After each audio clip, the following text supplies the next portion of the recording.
Morning, early morning, everybody. Welcome back. We're 6 a.m. and we are back with Grandmaster Matthew Sadler, WIM Natasha Regan, and I think it's fair everyone to give a special big thanks to Natasha, who was you were still active until about 1 o'clock in the morning. Oh no, right? no! I told you I'd get things wrong. There we go.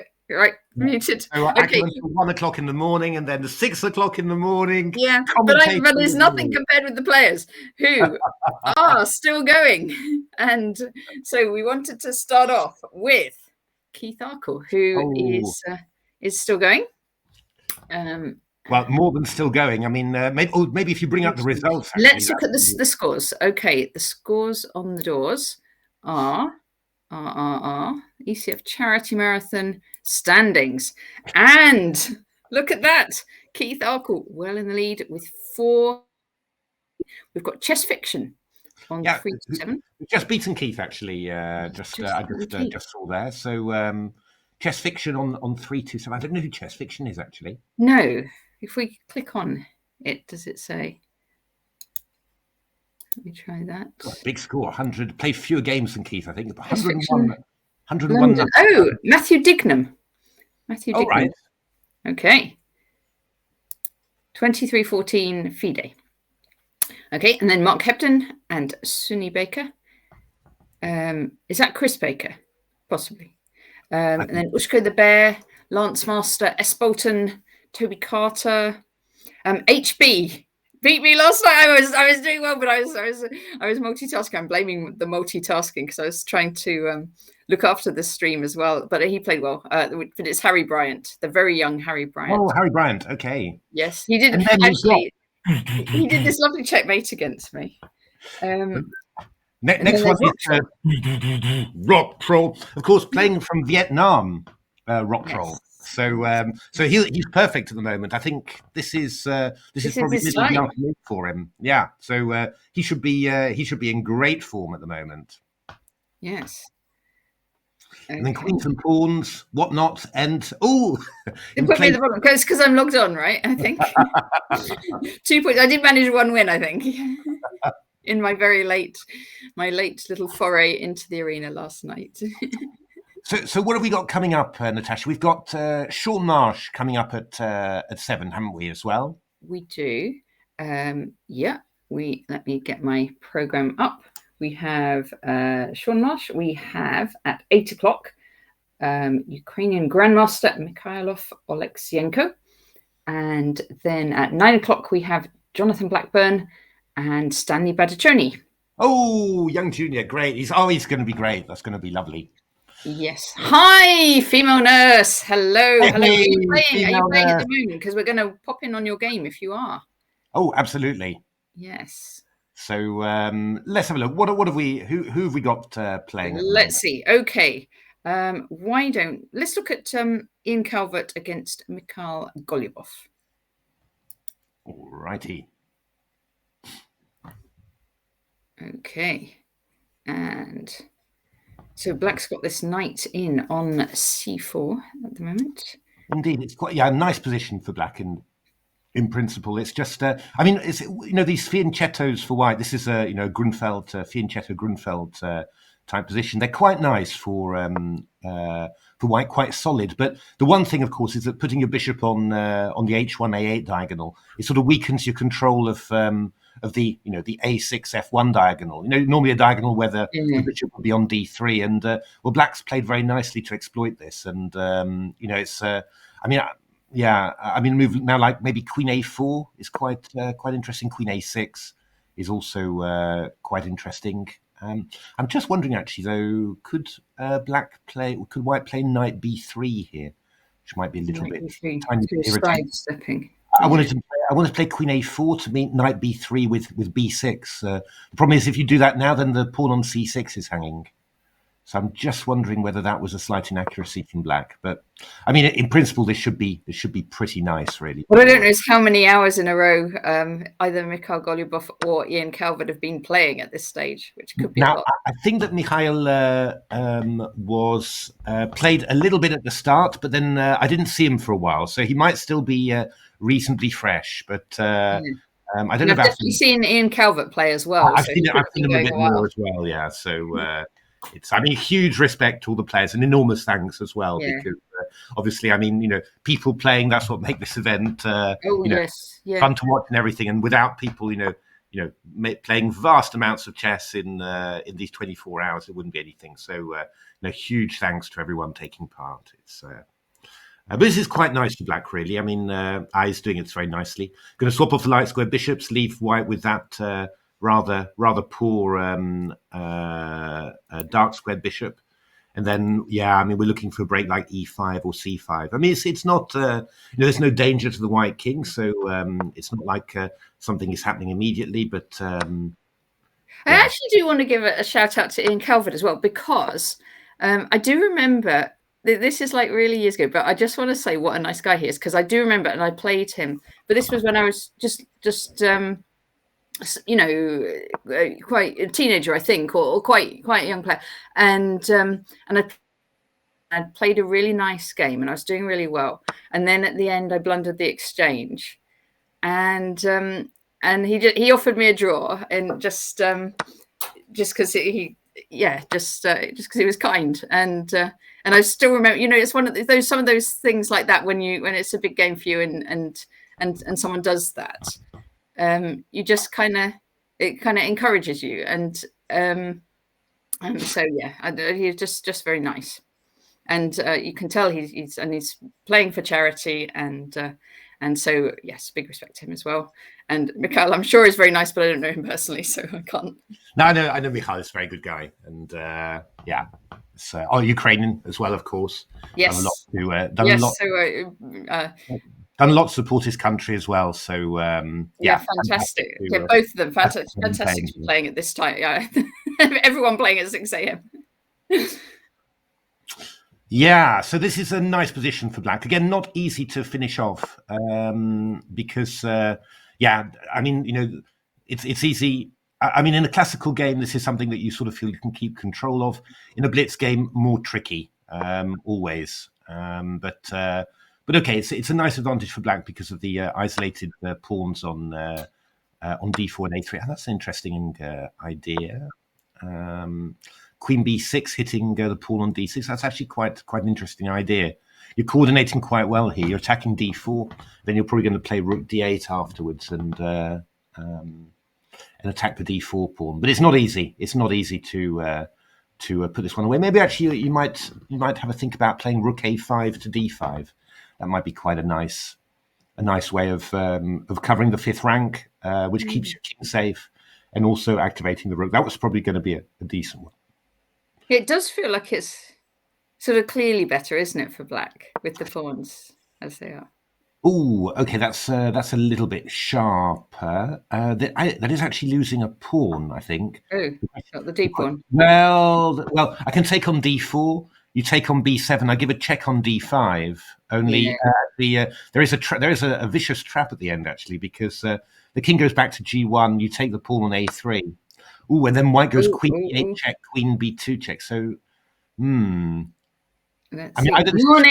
David Sedgwick. David Sedgwick. We're gonna check in on your game as well. Are you playing, David? Because we will. We've checked. Oh no! Okay, we're gonna. We checked one of your games yesterday, but we want to win, David. We want to win. That's what we want. This should just be a draw. In actual fact, of course, queen f3 now. But look, David, it's Ian. Sorry, has only queen 5 check. Yeah. The time situation. The time is what I was trying to say. Yeah. So this is very very. Oh! Careful! F5's coming. Oh, F5's coming. Oh, F5's happened. Okay, so this rook is stuck, and I think Ian might lose on Yeah, time. Ian's going to lose there on time. Hard luck, Ian, but well played to Well get this played, far Mykhaylo. against Yeah. the While we're Grandmaster. doing shout outs, I did want to do one more shout out, which is to actually I asked a straight. Let's get another game up while I say. Shall we do? Let's do Keith. Yeah, so I actually, while I was looking for people to do this 6 a.m. slot, I asked Australian Grandmaster Max Illingworth if he would be free, because I thought I'd ask someone from Australia because they'll be up at the time. Oh yeah, And yeah, and he was very positive about it all. he's a nice guy. Nice guy. Really nice, yeah. And he couldn't make the slot, but then he did make a donation to the cause. Oh, and so I wanted to say also to look at his courses, because he runs professional courses for players to improve. You can get them online, so do check out his courses. It takes a 1,600 player to a 2,000 plus player and a 2,000 plus player to be a master in under a year. So if you're looking to improve, do think of Max Illingworth's courses. Yeah, they does a lot of good stuff there. So, and great, lovely that he contributes. Morning, Julio. Good morning. Up early this time. Hey, Julio, the superstar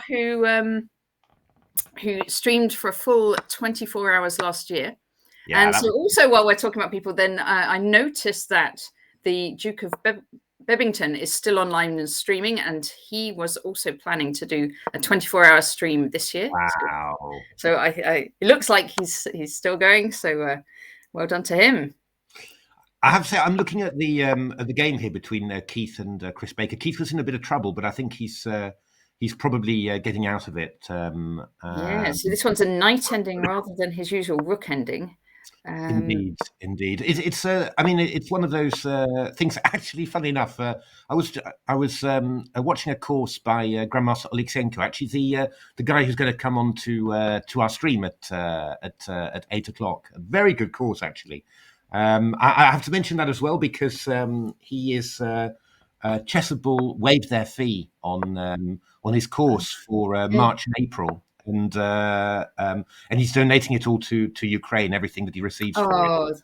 So I bought the course, and I have to say I've been watching it. It's really, really good. I mean, like, really good. So, okay, what's the name of the course, Matthew?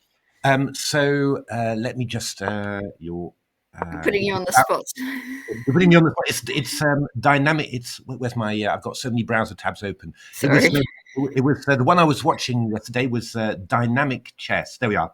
The Initiative in Chess, a how-to guide by Grandmaster Mykhaylo Oleksiyenko, and really fantastic. Really, really, really good. So, if you fancy supporting Ukraine as well and also getting some chess instruction, then that's another cool way of doing it. So. But yeah, and he's going to be on the screen. He's a really fun guy. He's a very nice guy. So yeah, that's going to be cool. 8:00 this morning. Now, 8:00 this morning, I should say, when he's on the stream, that is a happy hour for donations. And what that means is that chess.com have agreed to match any donations given during that hour up to $500 total. So it's up to $1,000. We've got 2 happy hours coming. So one at 8:00 and one at 12:00. And those are when I say 12:00, yes, I'm right. One at 11:00, sorry. 8:00 and 11:00. And those are the hours we're on chess.com TV. Brilliant. Well. So we are on at the moment. Now let's have a look. The question is, can Keith actually? Keith can win on time. Keith can win on time. He's won on time there. It's actually a draw, but Keith does an amazing job to get this to go from a much worse night ending to winning. So well done, Keith. Those are the games that count. As you can see, it's a pretty. Oh, David Sedgwick is playing. David Sedgwick. Okay, should we do David Sedgwick? And then, there's lots of people I want to pop in on, actually. Rock Troll, Mr. Dodgy, and also Neil Barker, who's playing from Australia. Oh, let's have a look at Mr. Dodgy. Yeah, that's. I got the wrong one. No, Mr. Dodgy's good. Mr. Dodgy's good. Oh, there's some Morning, Mr. Dodgy. Morning, Mr. Dodgy. Good to see you. So I think he must have stopped a bit, but now, because 60 points, he had 60 points yesterday, so he's just started, Mr. Dodgy. So A lovely guy, Mr. Dodgy, a Scottish guy living in Sweden. Do follow his Twitter; it's just hilarious, really. Yes. And he also started something on Substack, which is where he posts little little advices on how to play chess. It's just hilarious as well. So do follow him, and fantastic to see him supporting this cause. So what have we got? We've got a Queen's Gambit declined here, where actually Black's played the bishops to quite nice aggressive squares, d6 and f5. So in principle, looking quite fine for Black. This not quite sure how to get things moving. Oh, bishop d3 is a little bit. I would maybe have been thinking about maybe knight e1 to d3 or knight d2 maybe. This is a little bit calm, but we've seen Keith Arkle, Grandmaster Keith Arkle, playing many of these pawn structures. Oh, now I do wonder actually, is bishop takes h2 a thing? No, not yet. It's I should actually, sorry, Matthew, I just realised we need to say a big thank you to chess.com as well. Of course. Absolutely. I mean, you can host as many players as you want on here, and look at it, running smoothly, running brilliantly, and also and they've been very generous also in giving prizes. Exactly. Yes. I mean, I do think that the chess community does react very well to stuff like this, and it's lovely that the big players like chess.com continue to support great causes like this. So yeah, big shout out to chess.com. It's so okay, Queen b2. Mr. Dodgy has weakened his pawn structure and pawn on b2.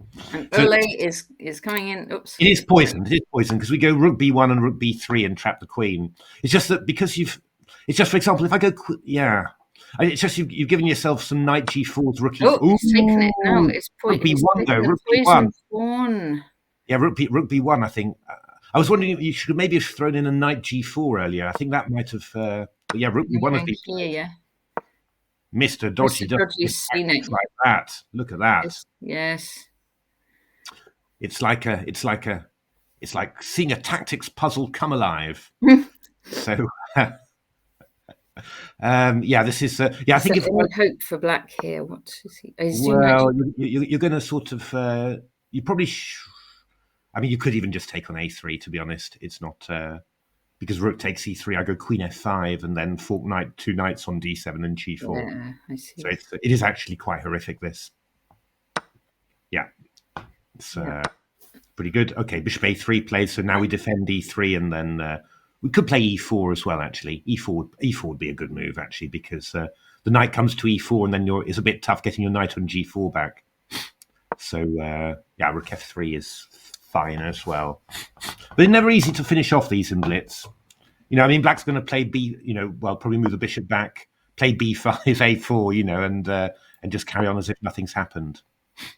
I do think Mr. Dodgy's playing a little bit passively there. Oh, Mr. Dodgy. The knight a2, but they are quite difficult. They're quite difficult to finish off these. Queen f5. Okay, but knight f6 happening there. Bishop f6. Oh, Mr. Whoa, good Lord. G4. He's no longer passive. That's, yeah. You cannot say Mr. Dodgy's playing passively anymore. No. Got to watch out here because the G6 might happen at some stage, but no, you're all right. So I guess knight e4 now. You don't want to play HGFG because that would open up the F file. Okay, that's quite positive in general for white. Now we can take on h6 for Mr. Dodgy. Oh, that's a bit, yeah. G3 is hanging here as well. Yes. So, but it's okay. Take on G3, take on e6. Yeah, that's fine. But just I don't know, rook e7 or something. Oh, GF is a little bit. I think we should move our rook back now to G2, and then let's not get the rook F5 afterwards. All right, so that knight on A2 feels a bit lonely, but I guess it can come. And once you move it, the Black's A pawn could be passed. Oh, a G6 was better. Would have been good in that position, but because I could take with the rook, I'd take and go Queen E6 check and fork King and Bishop. Actually, F3 here. Yeah. Well, I mean, it's still. I mean, you're going rook g4 to h4, so it's not. But it's slightly. I don't know. Maybe king g7 here for black. Oh, okay. That should be. I think that's going to be good for white now. Rook g4 to h4. Oh, bishop f8 to g7, g6. Yeah, that's. We're going to start. We're going to start grabbing pawns now. I'm just going to say to everyone, this tournament is open for anyone to join, so you can actually play. Oh, white won by checkmate. Well done, Mr. Dodgy. Yeah, so anyone can play in this tournament. I've just posted the links in the chat of how to play. So you join the ECF Open Club, which anyone can join, in chess.com, and then there's on that page there's a link to the arena as well. So anyone join, please do play. And also it's being done in a great cause for Ukraine.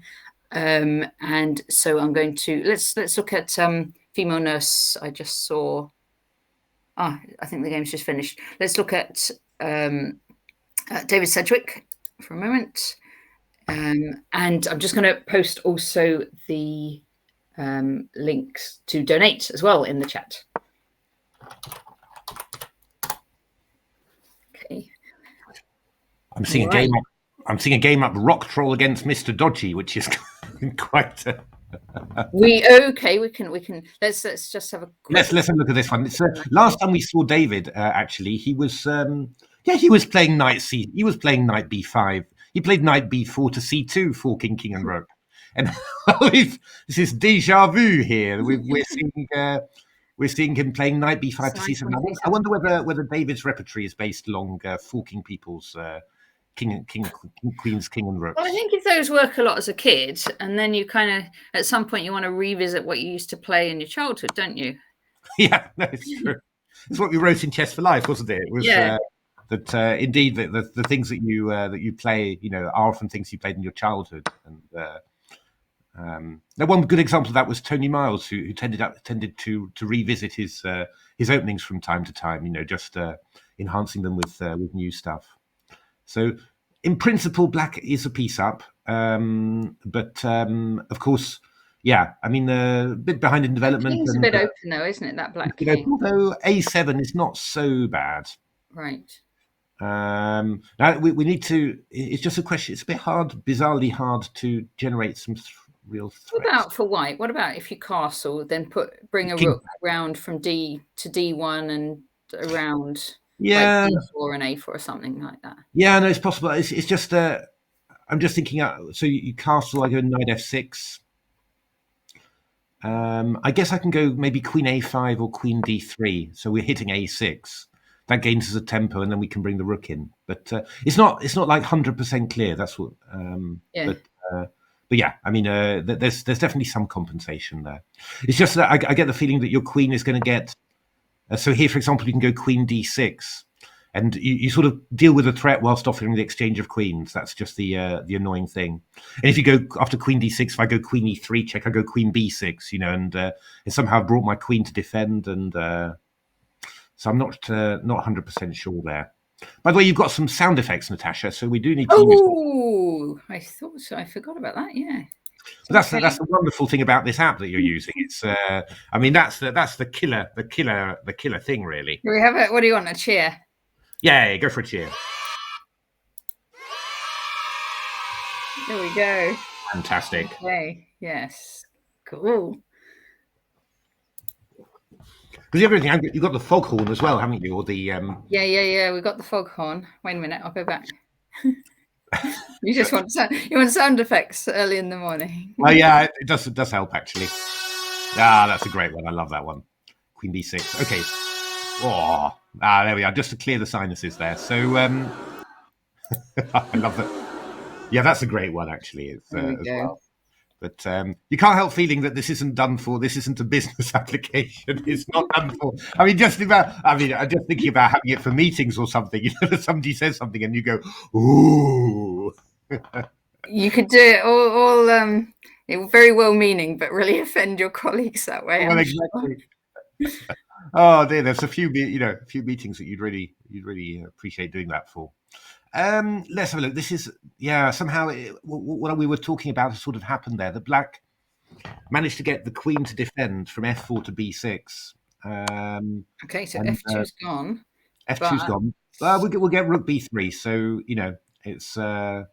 I mean, it's still and obviously in Blitz this is still quite tricky. Rook b3 is actually kind of an annoying threat. Although we will have queen c6 again to defend. So I mean, maybe something like rook c5. Oh, queen b5 is actually a good move as well. B5, yeah.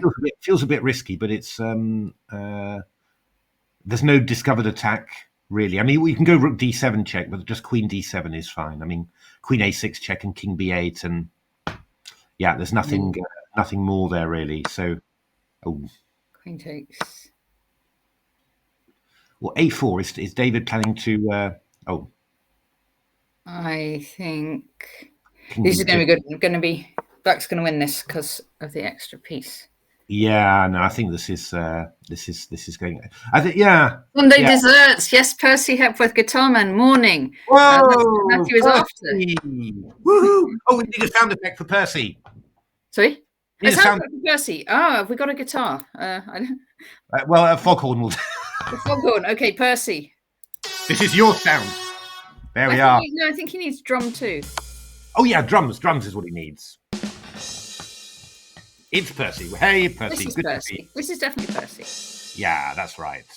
We saw a win by Mr. Dodgy Percy, so we can get the T-shirt made. We were there. Okay. I'm going to switch games because I will assume X's and Bard can put this away.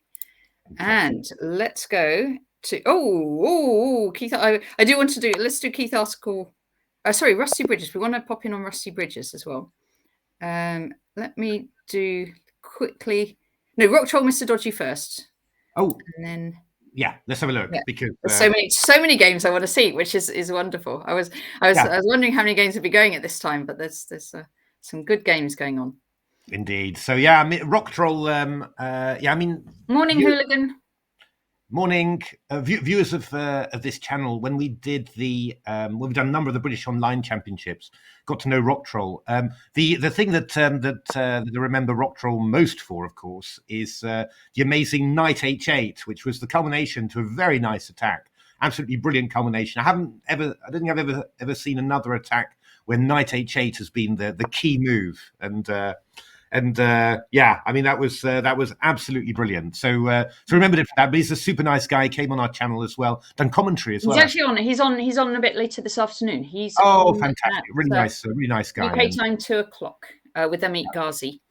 Yeah, he teaches English, I think, in Vietnam. So he was playing the British Online Championship at like 2:00 in the morning all the time, which was So, but absolutely, very nice guy. So good to see. And once again, playing the inimitable Mr. Dodgy. So this is looking quite good. I think Rock Troll is also drums, isn't he? I'm going to give him drums anyway. But we'll see. Yes, there we go.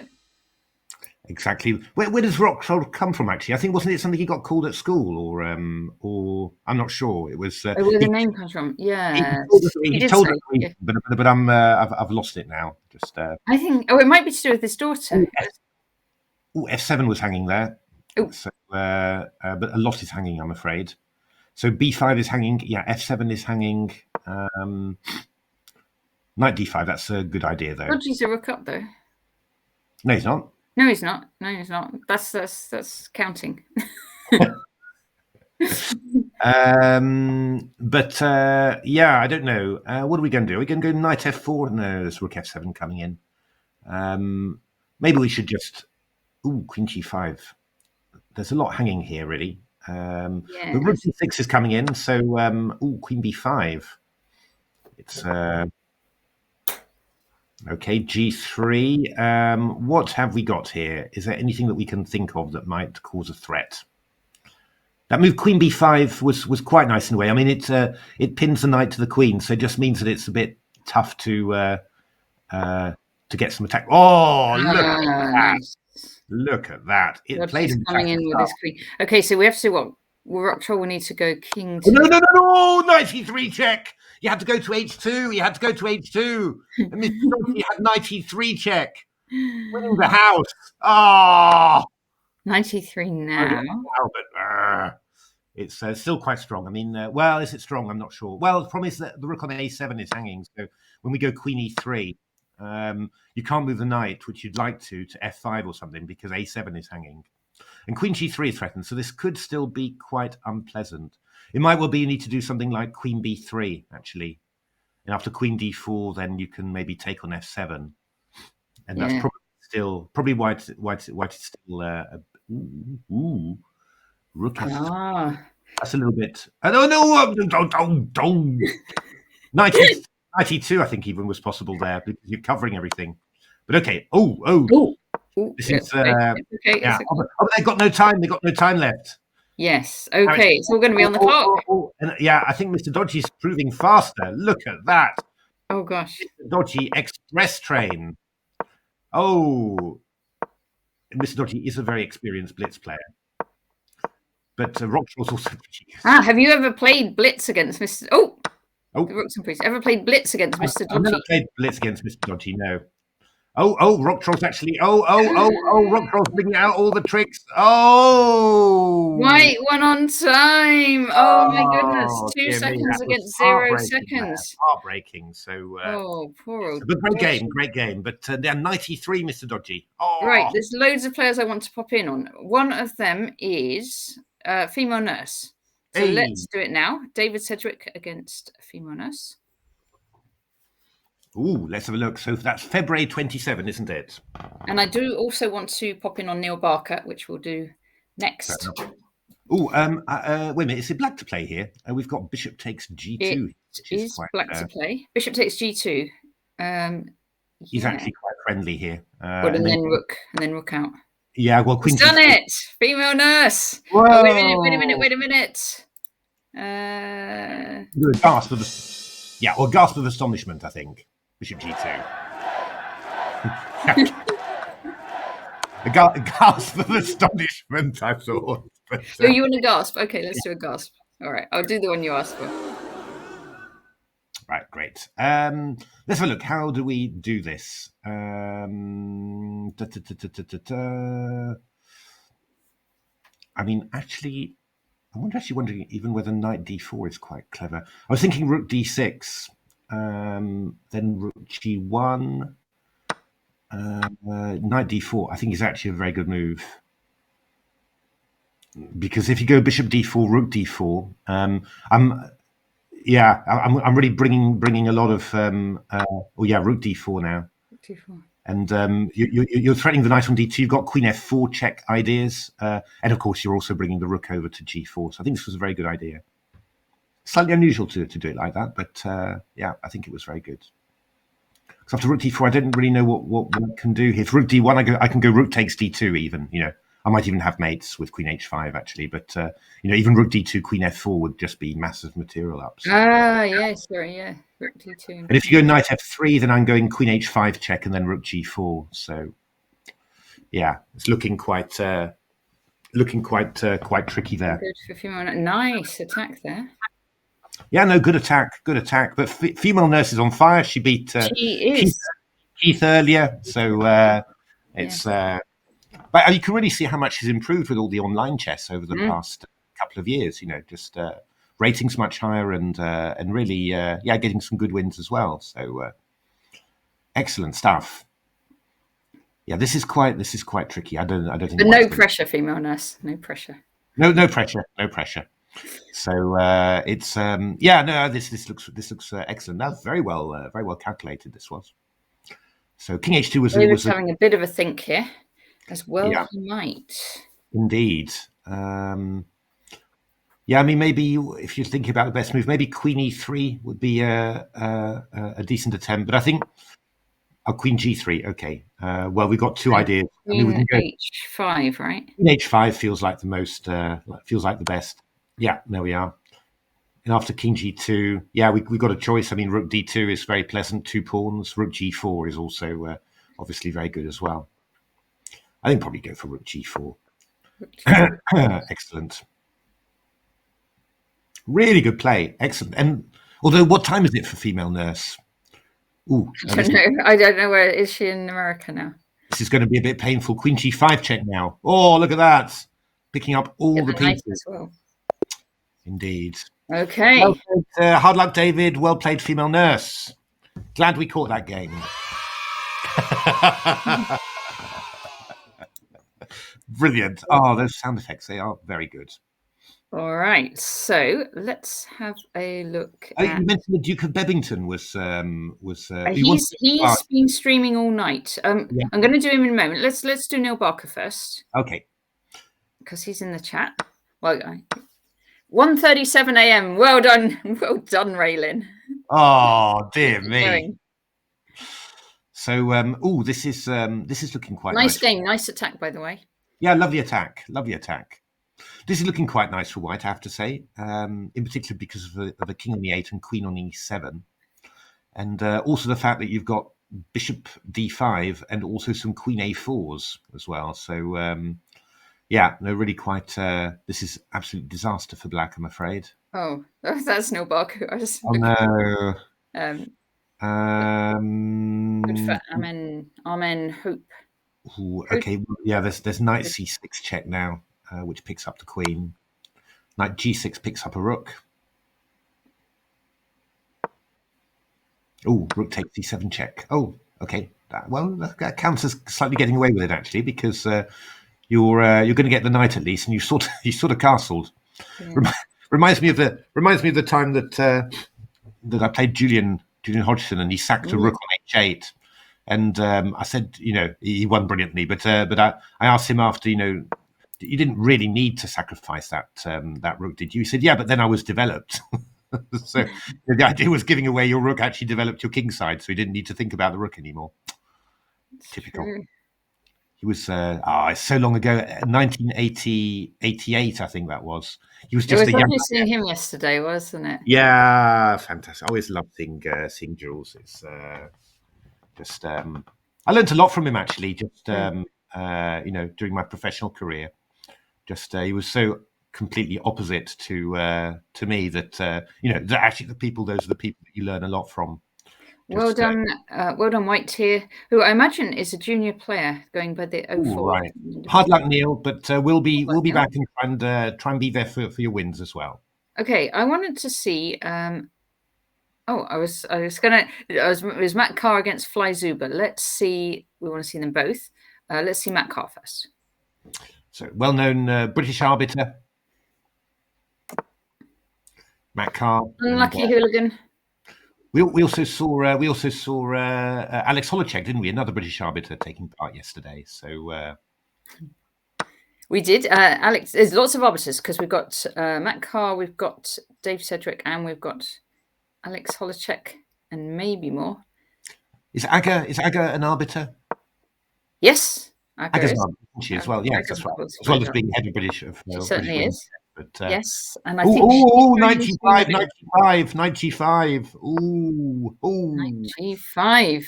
That's painful. Matt Carr. That is horrifically painful.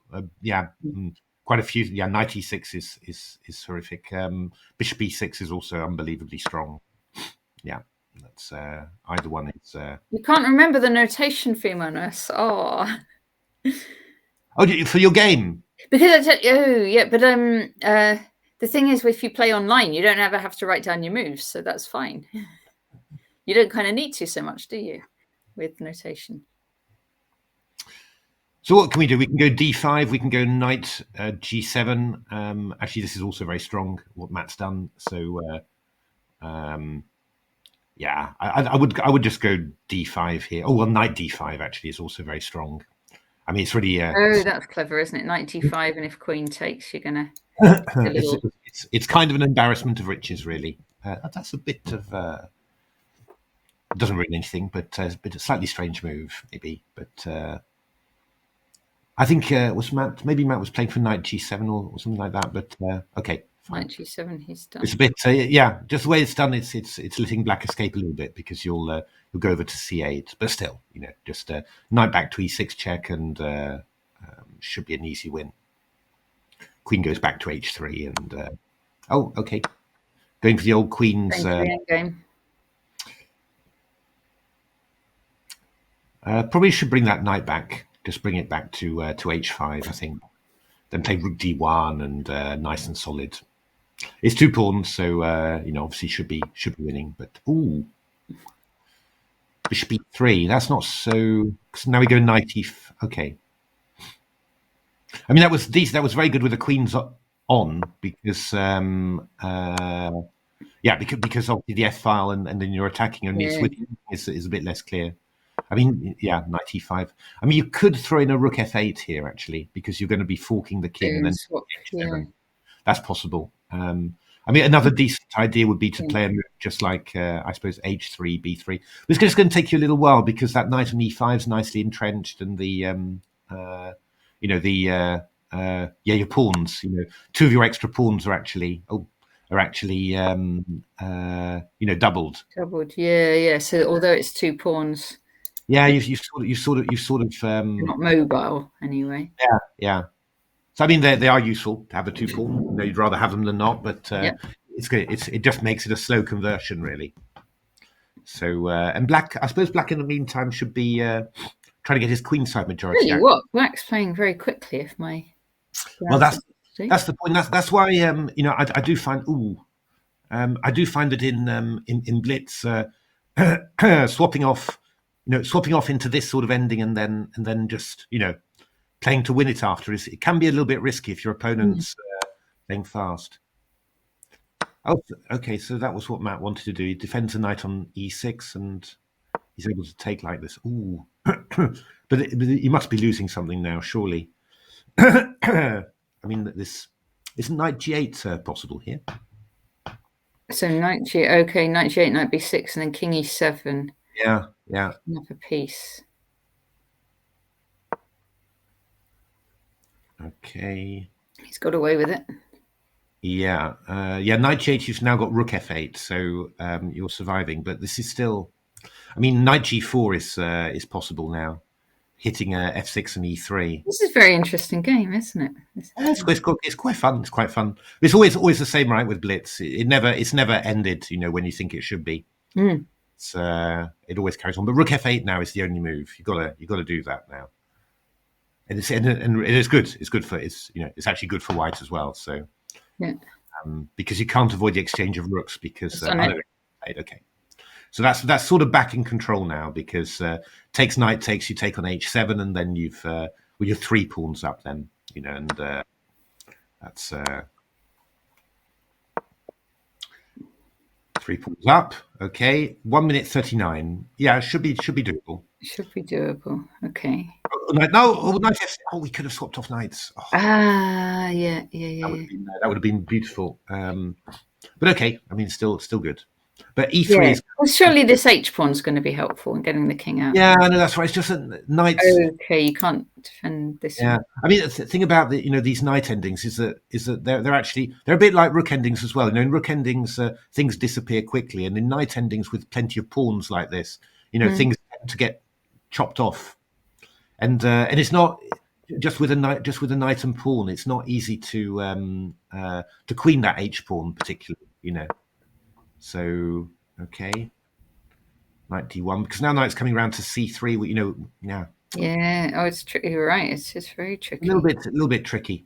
But do you know that Hikaru always said that when he's blitzing towards the end and he's getting he's got a structure with 3 against 3 on the same side. Right. He'll always say something like queen and knight against queen and bishop, or rook and knight versus rook and bishop. The knight, yeah. So tricky, and that's sort of what you're seeing here. There's a lot to look at, particularly for speed chess. Do you think? For speed chess, yeah. It's actually, I'm working through a book of studies, just a review thing, which is a book by a Ukrainian author called Sergei Chachenko. I think I'm mispronouncing his name, but he's part of the Ukrainian World Championship winning problem solving team, and he's written a series of books. A pawn saves the day, a bishop saves the day, a knight saves the day, where it's their endgame studies, where where the key is that one piece is the hero at the end. So and this one he's just written one which 2 knights save the day, and I have to say they're some of the most amazing studies that you've ever seen. But the 2 knight checkmates that you get are so they're so bizarre. It takes you so much time to really you really have to count the squares properly and say oh, is that really mate? It's incredible. Yeah. Because knights are really amazing. They can cover 2 knights together, amazingly powerful. It just hadn't occurred to me before reading that. But yeah, I mean, the number of squares you can cover. So these 2, the black 2 knights. Yeah, black 2 knights. Yeah, I mean, look how many. Look how much they're covering there, really. And I think the difference in this position is that I think Matt's going to force a draw actually, or take a draw by repetition because he's very sure. Just for time, yeah. But you know the difference actually. The black knight's coordinating beautifully there. Oh no, he's gone for it. My goodness. Black knight's coordinating beautifully, whereas the white knights are struggling to really get some traction there. Morning, Southern Chris. Hey, Southern Chris. Oh, I'm just thinking about a 94 or knight. Well, I could go knight. Might just take the pawn, mightn't he? Yeah. Knight b3 would be quite good as well. Yeah, actually, this is now winning. Actually, PCM try could still win this game. Yeah, well, I think he's going to have a good chance here because of the time. Like 7 seconds is not long. 7 seconds, yeah. You need to get rid of all the pawns. So knight b4, you can do it. So knight a6. Okay, well, you're going to get knight c5. And I think king and knight is not winning material, or is it? Okay. With the pawn left it is, isn't it? No, with the pawns left it is, of course. You need to give away all your pawns. That's what you need to do in 1 second. That's too hard. Oh, no mating material now. Oh, that's very sweet. I was sporting, yeah. Very sporting. Okay. Well, great. Let's see. Who didn't we see yet? Did we see Rock Troll in the end? We saw Rock Troll. Mr. Dodgy. That was an epic game. We did. Okay. Oh, Mr. Dodgy Keith Arkle. Mr. Dodgy Keith. Okay, we better see Mr. Dodgy Keith. I'm thinking for a while. The runaway leader. Let's have a little look. Oh, what have we got here? Black won by checkmate. Sorry, Mr. Dodgy. Well done, Keith. Okay. We saw a win of Mr. Dodgy, didn't we? So yes. Now I was going to look at Rusty Bridges, but I can't see him playing now. So what about the all-Ukrainian Alex Boy against Horsey? See that? Got a big number of Ukrainian players playing. Who's the top? They were right at the top. Let's. I can show you the standings. So top Ukrainian at the moment is Flyzuba. Yeah, in 10th position, and then there's Viktor's Kilarov. Yes. And another guy, Anatoly. We've seen all of them actually, haven't we? When we talked with Alexander yesterday. So and then Mykhaylo in 24th. Yeah. He's played a lot actually. Then he's my goodness, he's really played a lot quickly, and he's making a huge score actually. So yeah. But so who we got? So what is this position? White is a pawn up. But no, it's black to move here, so that makes a difference. So rook c1 and e takes d4. Oh, and then the b4 pawn is hanging as well. So and bishop d2 looks a little bit awkward after. Thank you, Agnieszka. You can say that better than me, Matthew. Oh, sorry. I've got. I'm not seeing the chat actually, so let me bring that up. Actually, that must be Agnes Karajewski, mustn't it? Thank you. Thank you very much. Thank you so much. So let's have a look. Oh, rook e2. I thought was a better idea than attacking the b pawn. So now actually white's not too bad because king's coming around to d3. Kingside pawns are weak, of course, but it's going to be always quite tricky, these endings. You're never quite sure how to do them, and also you're never quite sure when to play for a draw and when to keep on going. But I would say that this I'm probably think this Maybe one's drawn. Yeah, rook 8. Well, I don't know. Actually, white's got the potential somehow, really. So I think here we can go rook a3. And if bishop b4, we've got rook b3. Oh, no. Actually, oh, no. There would be a nice trick against that. Would there be a nice trick? No, I'm not sure. It's sorry, it's like a computer program, you're sort of getting a bit more depth as time goes by, That's your evaluation bar going up. Your bar is, just oh dear. It's king f1. I would really just I'm not sure that's a good place to put the king, really. But it could have maybe just hit the bishop or something, would have been quite decent. But yeah, that's the funny thing, actually, that you don't every position is difficult to play in Blitz. Well, there's a subset of positions, of course, where you're clearly winning or whatever, but there are so many positions that in classical you just sort of say nothing, but in Blitz everything turns out to be a bit of a nightmare, So king g2. Oh, bishop g5. That one, yeah, and now b5, yeah. Yeah. And I guess rook d4 and pick up the... Indeed, yeah. A bit early for you, Southern Chris. Yeah, no, it's... I can imagine. Is that Southern Chris playing? Oh, is Southern Chris... Remind me, were you horsey? Southern Chris. No, horsey was Ukrainian, I think. Got a Ukrainian flag, but I'm now it's coming back to me that might be Southern Chris. Okay. I'm now getting very confused. Okay, so let us see. Duke of Bedfington. We've also got to start the countdown to Sean Marsh coming onto the show. Marsh, yes, I better keep a lookout for him, actually. Oh, he's there. He's there. Sorry, Sean, if he's been there a little while. Hey, Sean. Hello, I'm just trying to sort out my camera. You look better like that. Don't worry. I shall tinker with it for a couple of minutes. I had to change devices, but I shall return soon. All right, brilliant. There we are. So a sneak preview there of Sean, but you're going to have him with camera later, which obviously. Oh, black one. What's a piece up? The Duke of Bedfington, who is actually streaming 24 hours. Yes, yeah. I saw him at 1 a.m. He was going strong. So, hey, Sean, how are things? Hello, how are you? Good morning, universe. Morning, Sean. Hope you're well. I'm just going to say to everyone that it is possible to enter the tournament, so anybody can play, and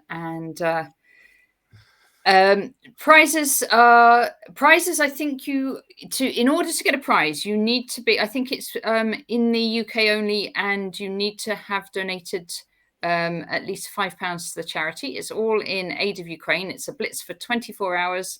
Run by the English Chess Federation, and there's a range of prizes, including some chess.com prizes and some book prizes, a lot of different prizes. Have I got a link for prizes? Let me see if I do. Anyway, Sean, tell me. Natasha multitasking. Let's multitasking. Yes.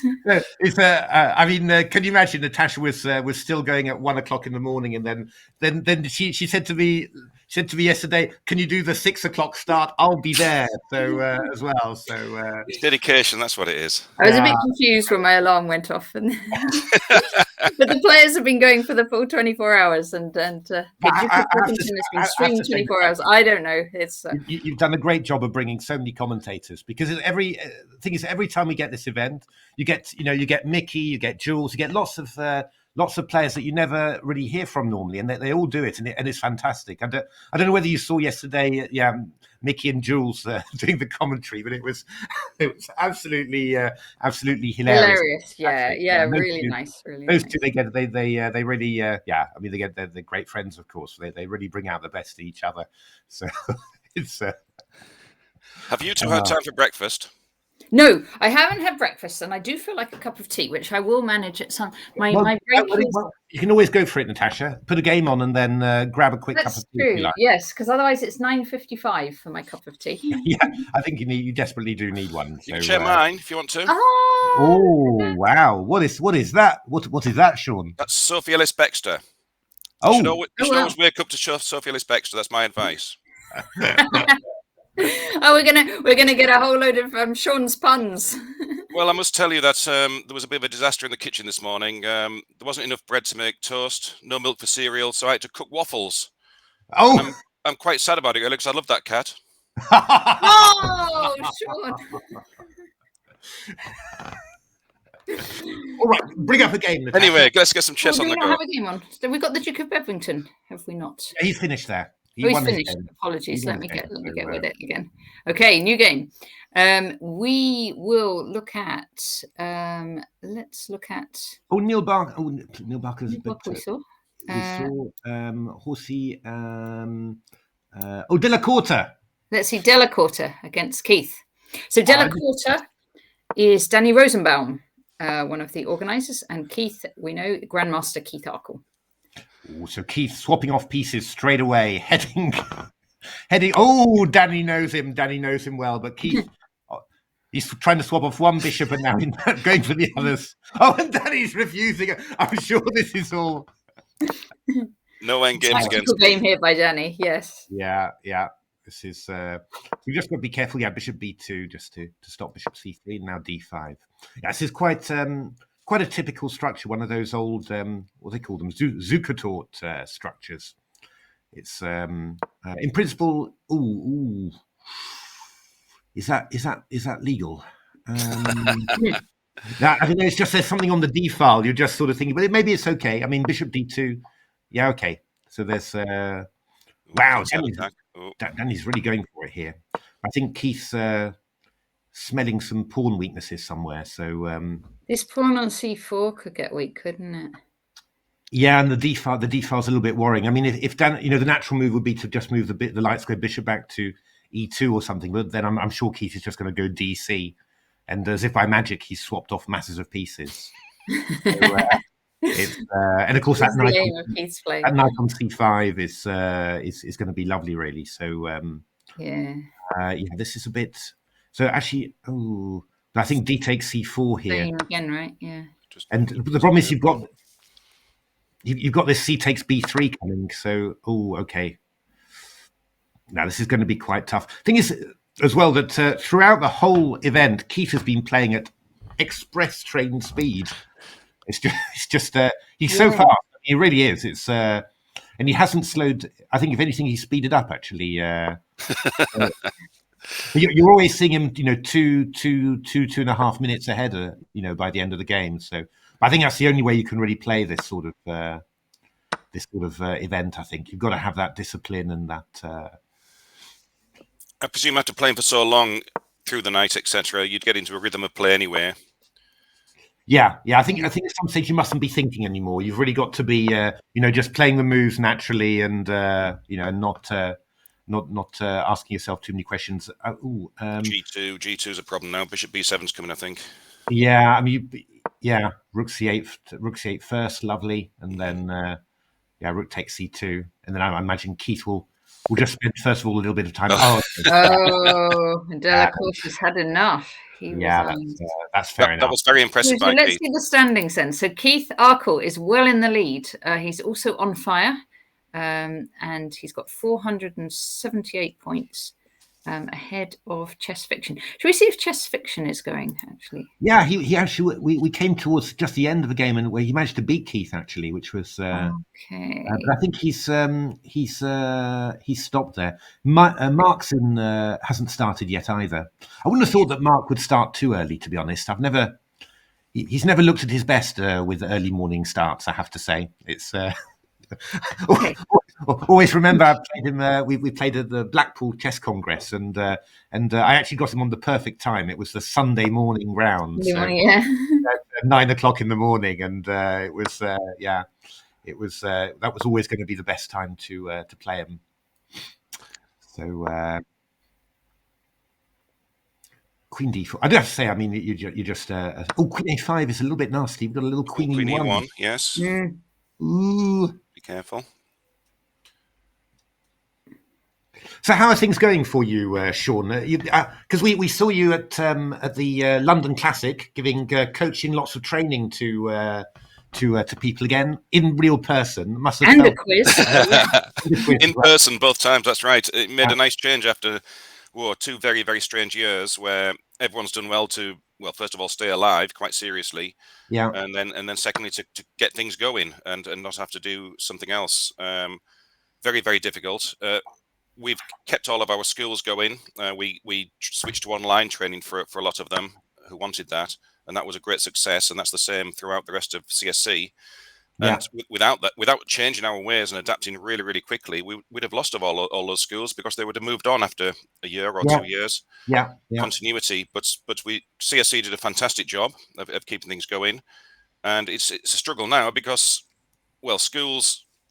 Let me be political for one moment, please. I'm not usually. When the lockdowns occurred, everybody was saying to the parents, "You must find enrichment for your children.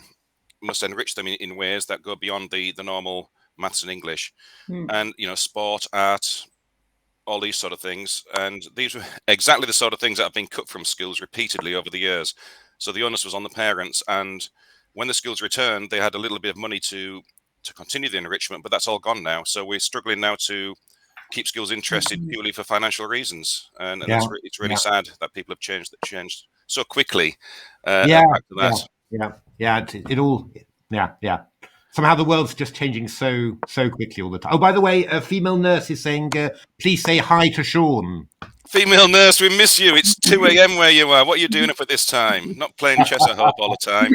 She did. She won. We caught her against David Cedric playing a beautiful combination. So we miss female nurse. Female used to be on T side the same as me, and she played for the same team, and she's always been magnificent. Lovely. And we miss her. It's too far for her to come back for matches now. She's in America, but just an evening match. Come on. Yes. Lightweights. We should be reunited one day, though.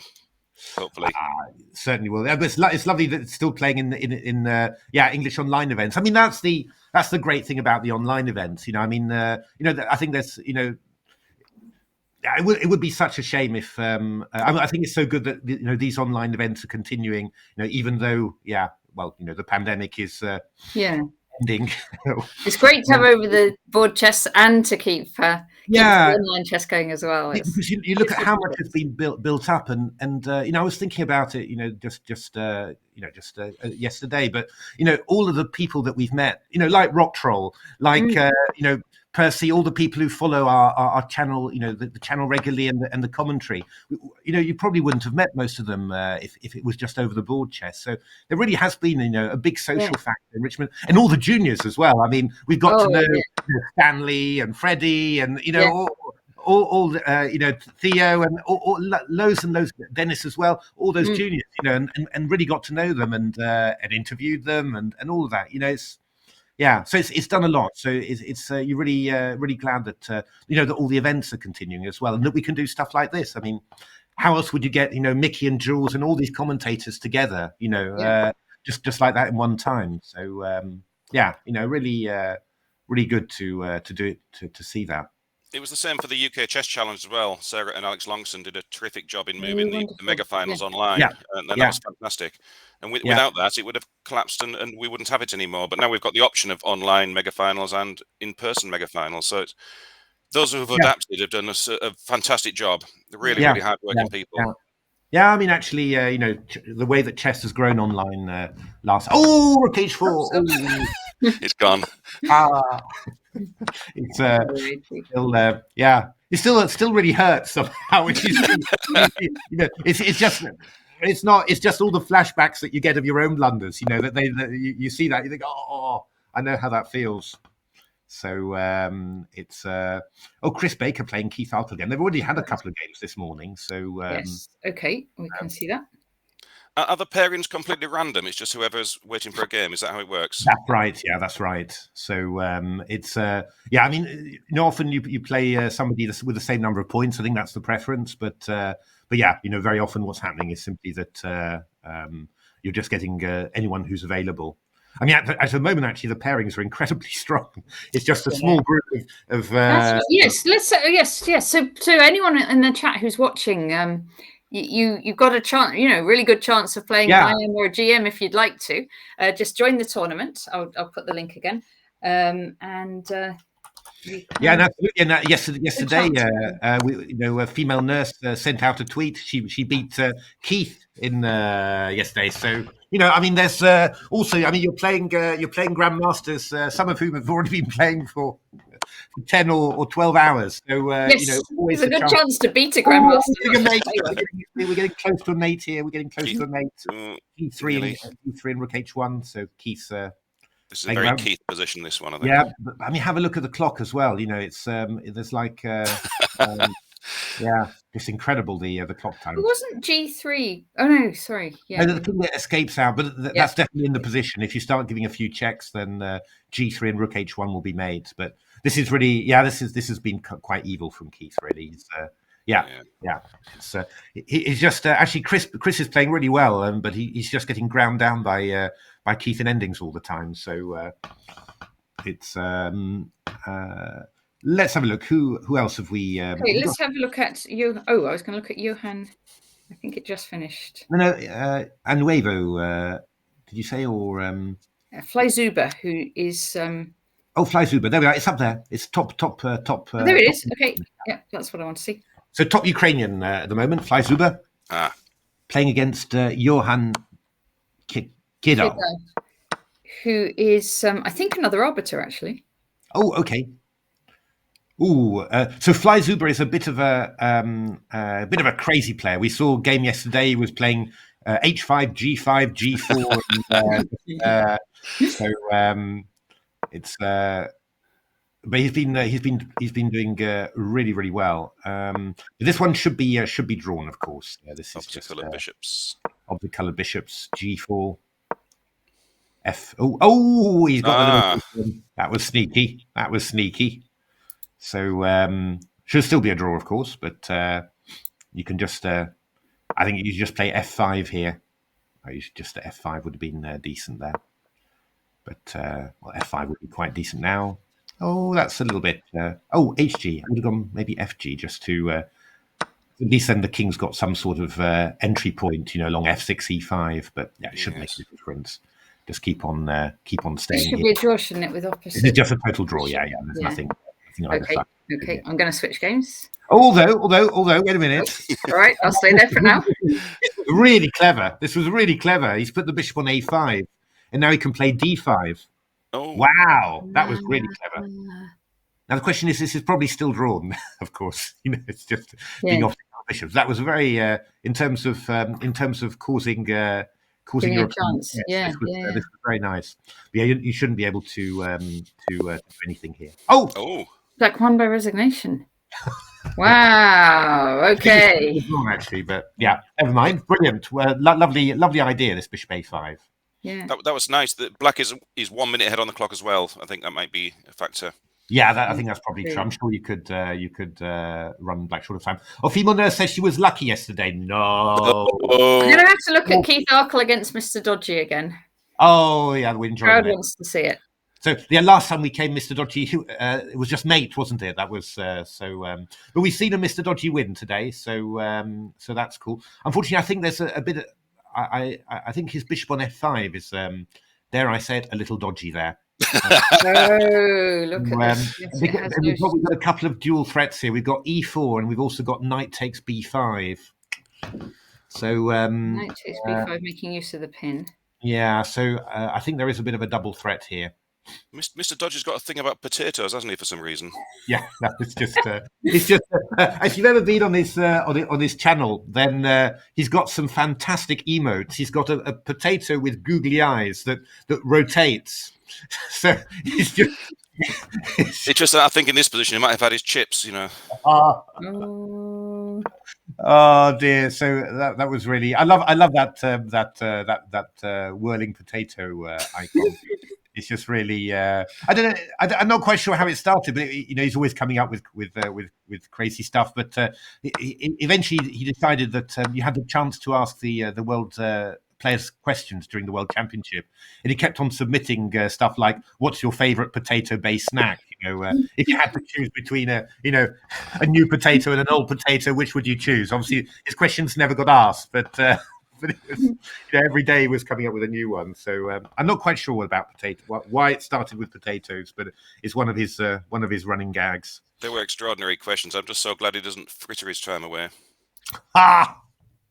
Oh, Fritter, very good, Excellent. very good. We're going to sit with Keith and to look at Chess Forever. Chess Forever. We know Chess Forever 64. We know we've watched Chess Forever. We 64. do. Who is it then? Who is it? that is the question. Is it? It's not Paul Dargan, is it, or is it? Oh, is it Paul Dargan? Because he was B23 Sicilian, wasn't he? He is B2. Yes. I'm sure he changed. I'm not sure, but we have seen. We definitely know Chess Forever 64. Yeah. So, Keith taking with a e-pawn. That's interesting. That's unbalancing. He wants to play F4 Rook E1. Actually, wouldn't F4 have been? Okay, Keith must have his idea about the structure he wants, so and just be going for that. I would have maybe just gone F4 straight away. Did you double on the E file very quickly or something?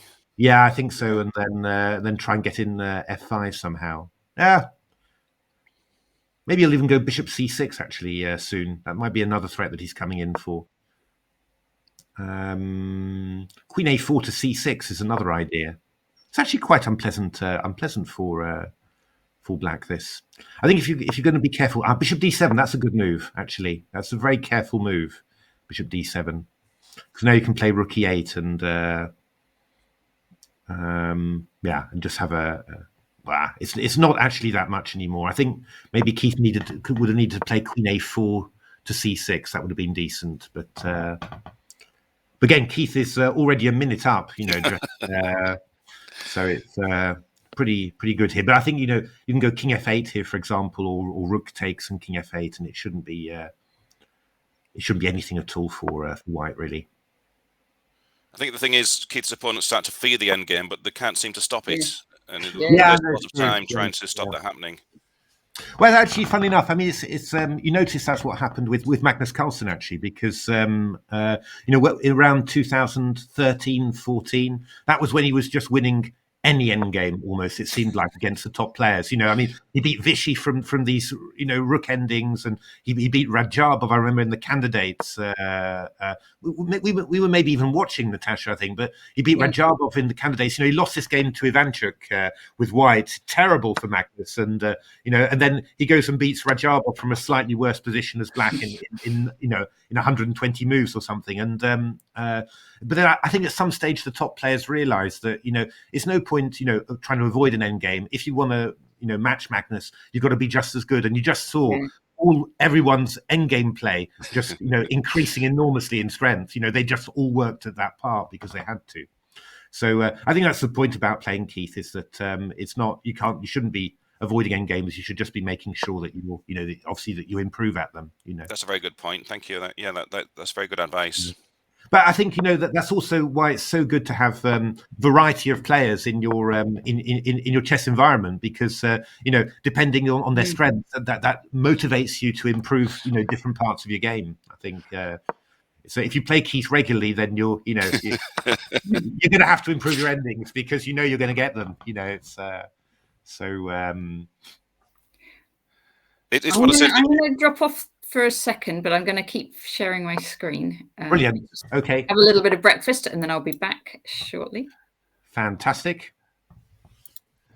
It's what I said to my juniors, Matthew, is if someone does something to you and they beat you with a strategy you're not familiar with, or a tactic that you've never seen before, don't get upset. Remember it and use it in your next games against your future opponents. Build up your strength like that.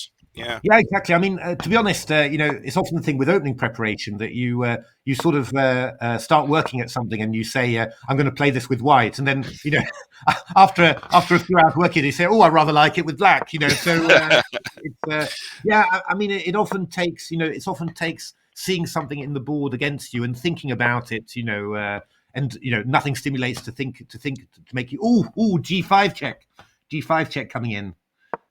Oh, okay, that's probably a good safe way of playing it. Bishop e6 g5 check would have been a nice mate, but there's nothing like like a practical game where you you have to make decisions and all that to make you think about something. And often you find that learning about something often stimulates you to want to take the other side. Yes. I have to say, some of the best openings I've played started out as I'd like to play this as white, and then but then you switch around. Really, it's but there was actually obviously like you Sean, read a lot of books for book reviews, but there was one book I came across. It was by Jan Markos, so a Czech GM, and he'd written a very good book called Under the Surface before, and he's written a new one. I've forgotten the name, but he wrote it together with David Navarra. And so obviously, fantastic. Ooh, a little tricky there. E takes f5, rook g7 check coming in. Ooh. Yeah, no, actually, Keith's made. Are we gonna rook takes c4? Doesn't seem to work. So it's gonna have to be f takes c4, king e3. No, Keith's still fine in this ending. It's 2 minutes ahead on the clock. This is a very fast player. It is quite amazing, isn't it? It's yeah, what was that? Oh yeah, it was a comment that David Navarra made. That they said about should you change your openings according to your opponent, or should you always play the same thing? And David Navarra said he said that actually that in order to be able to be versatile like that, you actually have to be versatile yourself. So the more stuff the more different types of knowledge you have, the more able you are to adjust your own openings. But if you don't have that, then there's no point in trying. And I thought that was a very good thing. I mean, I did notice with my own game that when I started analysing retis, for example, to play with white, actually, my play against the reti improved enormously. And that was actually the biggest effect of it. Not necessarily that I was playing those white systems so well, but more that I ended up playing the black side better. So you've got to watch out a little bit with that king f5, because rook d5 check could be a bit awkward. Oh, okay, Keith's going for it. Yeah. And with only 20 seconds left on the clock for that's going to be a toughie. Because I've no idea whether this rook ending is probably. Oh, you can go d5. D5. It's a race. That's good counting. Oh, queen ending, but I'm not sure that was the. Yeah. You're not going to save this with 13. Actually, it's probably just lost. Queen b5. Yeah, queen b5. Yeah, oh, that's over. Oh, Keith. I thought black defended very well there for a long period of time. I thought that was impressive defense. Yeah, no, it did really, really well there. Really, really well. Oh, we've got our automated cursor there.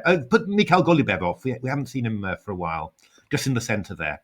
He's very strong. So, very strong. Very strong. Ooh, isn't he somehow a rook and a piece up here? So, but he hasn't castled though. Yeah, that definitely counts for b3 coming in.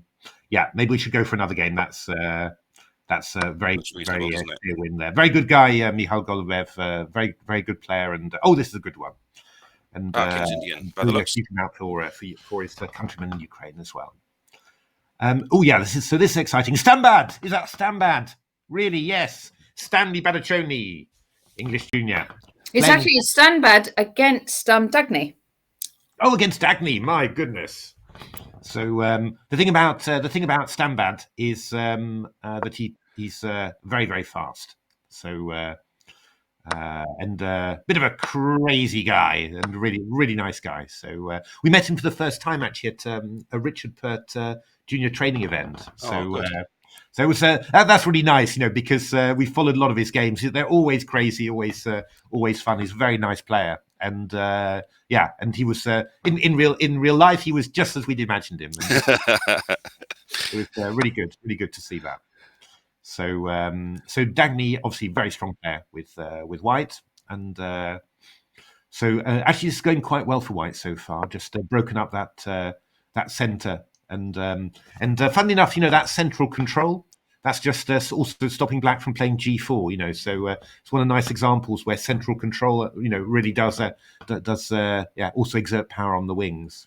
It's. I think black's king is starting to look a little bit drafty for sure after the e5 pawn. Yeah, this is going to be a bit painful indeed. So getting rid of those dark square bishops. That's probably as good as you can get to cover. But I think bishop g7 and a queen c3 check is going to be okay. Dagny's going for a big central push here, looking for e5. So this is very impressive by White, I must say. Yeah, it's good. It's good play. It's. I mean, yeah, that's again. It's one of those good examples. I think that often just doing simple stuff well is can get you a very, very long way. And you don't always have to just look for complicated. Oh, I would have taken on taking on g7. Maybe h takes g was going to be. Yeah. Okay. So in Blitz, it's very impressive not to be too phased by Black's kingside attack here. A lot of people spend a lot of time trying to work out the exact ins and outs of it, but White's been really impressive here to nullify all of that. Yeah, no, it's looking quite good. Although we're going to start getting some tactics. That's the thing about Stanley. Weird things happen in his games, and nobody knows why. Because I'm just thinking that we've got to exchange off queens now. Queen takes g6, and then we've got to play knight f6. But I think after pawn takes, we're going to take on e1. Oh, g4, Stanley, g4, why not? The idea being that if you go, now you can go rook takes e1 and knight d3, I think.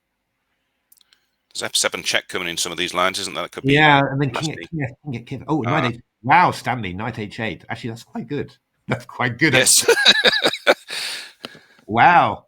What's happening now? Is it f7? Are we doing rook e7? Is that? Oh, knight e6. Knight e6, very sensible. But maybe we just go. c7's in trouble. Yeah, knight c7 is. But we can go rook e1. So maybe we should. Oh God, knight a4. That feels. I'm not sure about that one there. Because that knight was aiming for d3, which was quite nice, whereas this one's not aiming for anything now. I think that was probably not a good idea. But still, it's not. Still surviving here. Knights. Ooh, yes. rook e1, and rook c7 now. And rook e8 check's quite nasty. Yeah, because king f7 and rook c1 mate. So see, mate hanging. Yes, of course. Yeah, that's just a piece. Oh dear me. Oh right, d6. It's still quite confusing, but I think we can just go rook d7 here. I mean, we can give away that piece on h8, and then we take the pawn on d6. Okay, yeah, just king f7 here. That was good not to go king h7, because rook e7 would have been very annoying. But now we just go rook takes d6, and this is curtains, I think. Let's look. King g6, rook g7. I think king f5.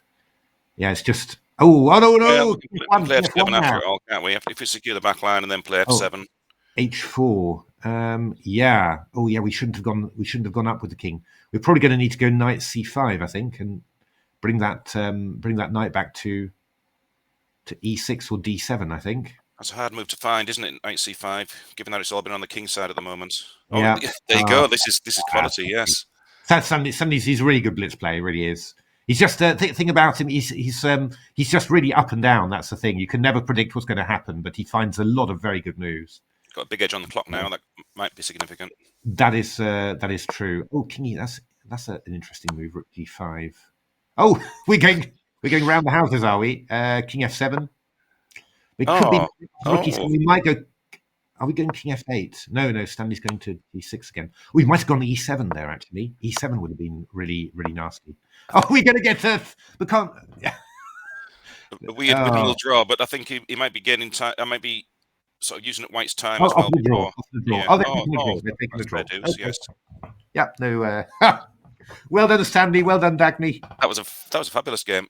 What's your opinion, Matthew, on somebody? Oh, we got Keith against a female nurse. Oh, and look at that. The only thing is, female nurse has played really well and has got an equal position, but there is a bit of a time problem here. Come on, feeling nurse, you can do it.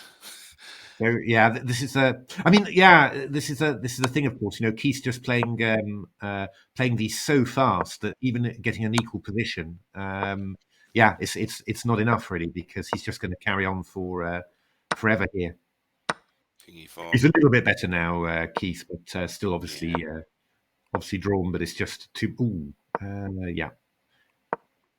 He could have even taken the king and pawn ending there, actually. But Knight F5 is coming now, I think, isn't it? Knight F5's coming in, so that's going to be rather There tricky. it is. Yeah, it's it's actually gone now. a winning end Very game. hard to defend when you got Well, you've got no time like that. Yeah, it's hard luck for you, Milnurse. But yes, that was a good game. Well played, Keith.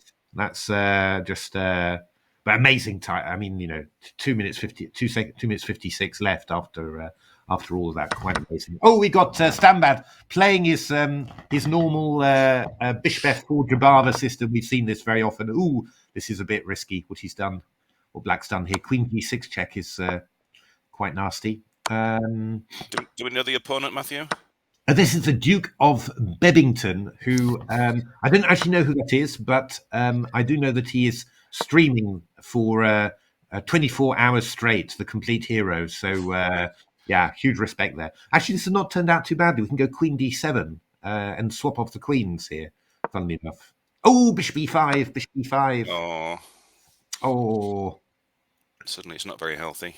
Suddenly it's not very healthy now. So, it's but yeah, I mean the Duke's been going since 5 p.m. So how much that is? 14 hours already. So yeah, so there could be some.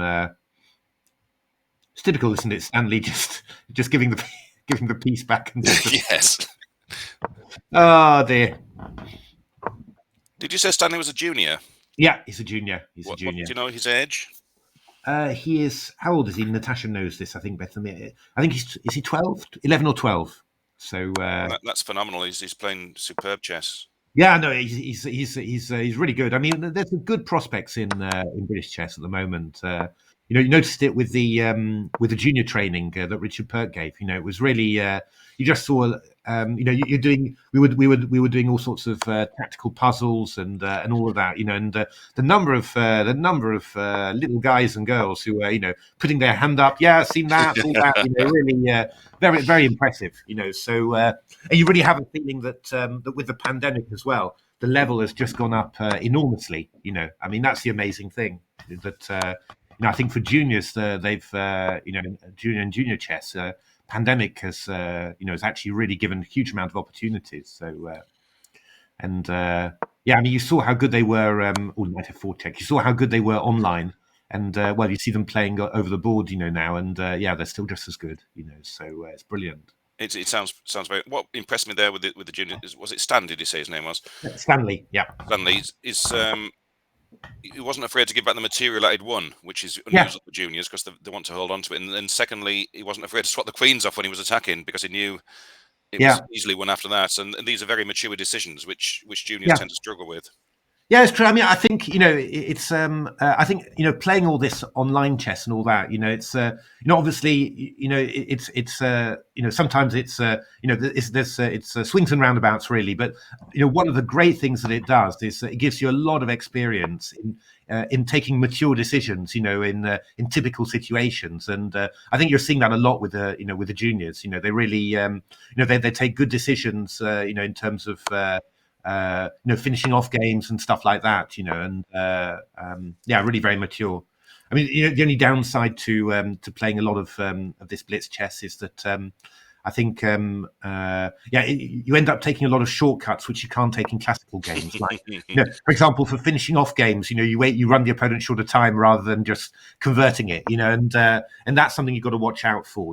But it also teaches you a lot. After all, bye Ocelot and bye Raylin. Goodbye. Bye Raylin. Have a good day. Something strange. Hi Ocelot. Oh, what's that, Natasha? I just noticed something strange. It says 5 hours left of the arena. But I thought the arena was going till 5 o'clock today. It certainly is. Yeah. So I'm just confused. But that is strange. Yeah, that is strange. Maybe I'll do some emails in the background. Yeah. Okay. Yeah. Maybe Nigel needs to know about that. Yeah. It's. This is a little bit better here, I think. Wide Spooky Spy is doing a good job here. That must be it says 9 hours for you, Southern Chris. Oh, that's good. I think that was that. Joined. Wrong button there, I think. Hello. Sorry. I refreshed the wrong screen. I was going to refresh my chess.com to fix all our Oh problems. yeah, I've got 9 hours. I've got 9 hours on my. Yeah. Yeah. Sorry, So, everyone. Let me get that back. Meanwhile, Wide Spooky Spy is still grabbing more material. I'll just give the scores actually whilst we're waiting. It's the scores are. Oh, wait a minute. Keith Arkle on 498. Chess Fiction 342. Mark Hebden 231. Sunny Baker, Chris Baker 218. So it's really Look at those. And Ushko the Bear as well up there. He's coming through, yeah. Yeah. Flight River, top Ukrainian on in 6th place, 160. Rock Troll 148. Lance Master, we've seen a lot of him, 147. So and Natasha Regan on in 265th position on 2 points. And Queens and Pawns, that's Keith Arkle, Gigantobear. Gigantobear. Morning, Gigantobear. Up from the deep, several stories high, head in the clouds, da, da, da, da, Gigantobear. Oh, sorry, that Godzilla theme tune always. Oh, have I been sent off for excessive singing? Yes, Keith would be devastated. Hey, Loz, how are you doing? Morning, Loz. Yeah, Keith would be devastated to only have 5 hours. But I think, yeah, indeed, it's a bit weird what you have there, Natasha. But it says 9 hours, so that sounds. Well, I'm feeling brave. I'll refresh this tab. Yeah. So, but wait a minute, Gigantobear. I was assuming better rook ending. Keith must be black, but Gigantobear is black. Oh, come on, Gigantobear. With a very, very good position there against Keith. Do we know who Gigantobear is? Yes, it's Audrey. Audrey Koo. So we've seen Gigantobear a lot on the British Online stuff, and she even said she didn't mind me singing. So that's incredible. That just goes to show what a fine. I think Audrey likes to sing during her games as well. Oh, right. So what's Keith doing here?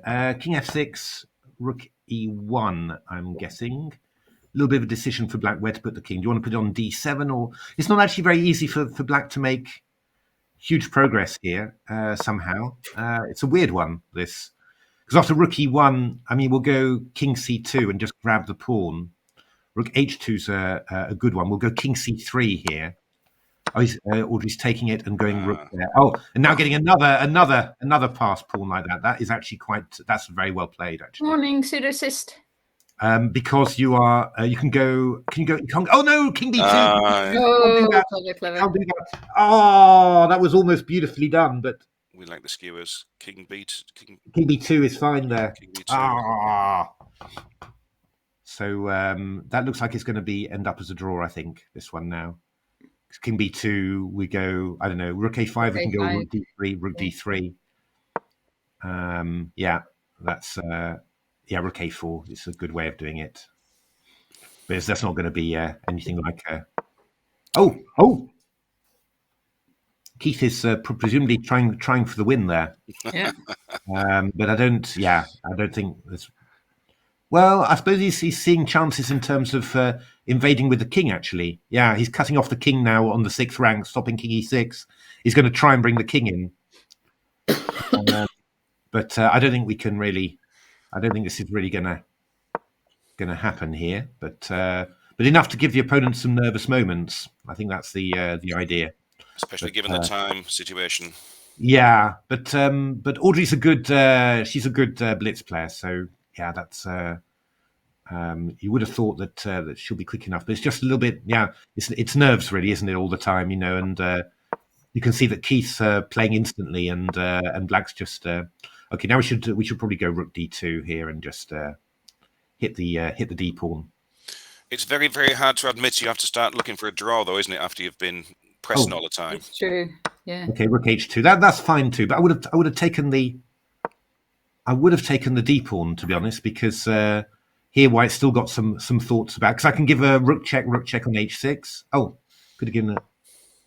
See, I just thought this is just drawn. Is that? It is drawn. No, it is drawn. But I'm just trying to, Keith's playing it for a win somehow. Yeah, for sure. He's so what he's looking for some sort of opportunities to get the king in there. Yeah. And obviously it's a draw, and every book will tell you this is a draw. But just when you're playing it live, it's just that's good. 50 seconds. This is counting down quickly now. Yeah, this is a bit of a problem. You could go king d8 here maybe, and then meet rook a3 with rook a7. That would be, or that's she's going to do a bit the same, I think, actually. So going to play rook a. Going to try and play rook a8 now. That should be. You should now just be able. You can just click rook a7, rook a8, rook a7, rook a8. That should be fine. Gigantobear offered a draw. Declined. Yeah, rook h3. Oh yeah, that was king d7 now. Important. You've got a that was or rook a6. Oh, okay, going over there. Why not? Actually. Oh, okay. Wow. Ooh. Oh, okay. Oh my goodness. Yeah. Okay. Okay. D5 takes take. Okay, now bring the king back. You should be. You're fine. You're fine. Keith. I mean, amazing credit to Keith, right? I mean, he's really gone for this enormously. I think Gigantobear should just make this rook a3. Yeah, play. Oh, rook d3 check. Yeah. Oh, it's definitely. Oh, rook b3 check. Rook b3 check. Oh, rook b3 check to b1. That was winning. That was winning actually. But, incredible. Yeah. The king's got nowhere to hide, though, has it? No. I think you're gonna, going for the old flaggy, but it's going to be a draw. Sure. Well played, Gigantobear, and I mean, that was a good game. Keith as well. What's your opinion, both of you, on winning on time if something's obviously drawn or if you're obviously losing? Actually, funnily enough. I mean, if it's obviously drawn like king and rook versus king and rook, then I think you should just take the draw. I mean, that's. But if you're losing, and you're, then somehow I sort of feel, well, you're entitled to carry on then because because you're taking a risk as well, right? I mean, I think that's fair enough. But I think there's some categories of endings where you sort of say, wow, but I can understand, I can understand as well, because I mean, sometimes it's a little bit tricky sometimes because, especially, for the losing stuff, often people just, they play on the time and they accept losing position in order to play for a win. And that's fair enough. That's Blitz technique. But some of those endings like king and rook versus king and rook, you sort of think, wow. Yes. I think a lot of people get really upset if they lose on time in a winning position, but time is part of the game in Blitz, surely. And I have no qualms at all about winning on time. No. I mean, winning losing positions is all part of it in Blitz. It's the sort of the flagging with king and knight versus king and something like that, and that's a bit tough. But on the other hand, if it happens to you, all you can say is, well, that is life. Actually, that's Blitz life. So the harshest ones are when computers award a win against you if your opponent's only got something like a king and a bishop. That is instantly just tells you you've lost. Whereas humans over the board hopefully would have a little bit of common sense with that. But as you say, it's part of life, isn't it? Yeah, I mean, it sometimes it goes for you, sometimes against you. So I think you just have to take the rough with the smooth. This is a wild old position. Yeah, it's Mimi Fu against Danny Rosenbaum, De La Corte. Actually, this is not. This is the night when Gigantobear loved the singing, Matthew. Brilliant. There we are. It's I was a little bit worried after that singing that people would start to ask for their donations back. Well, I mean, we could actually do it that if you donate, then I promise not to sing. I mean, that could also be anything. For how long? Anything for a good cause. For 5 minutes. I was getting my credit card out there. Well, it turns out that Natasha and I didn't really see the same TV programs when we were young. So it's just all my remembrances of TV programs and theme tunes that you sing are quite different to Natasha's. Did you ever see Captain Scarlet and the Misterons? I love Captain Scarlet and the Misterons. Ah, there we are. You see, Indestructible. Yeah. That's what we'd like to be. Yes. Yeah, that was a great theme tune as well. Captain Scarlet, Captain I still watch it. I've got it on Scarlet. DVD. I still watch it, not all the time, but quite often. Yeah, no, it was. I really loved it. I showed everyone at work. I was working in Holland, and I said, "Oh, this one is fantastic. This is the voice of." Yeah, everyone thought I was completely there too. So yes, now I'm being timed out. So, but it was it was really good. The opening sequence to Captain Misteron to Captain Scarlet and the Misterons was fantastic as well. It was very dark, wasn't it? It was a very dark show. There were deaths all over the place in that show. It was well, that is a strange thing. I mean, I remember.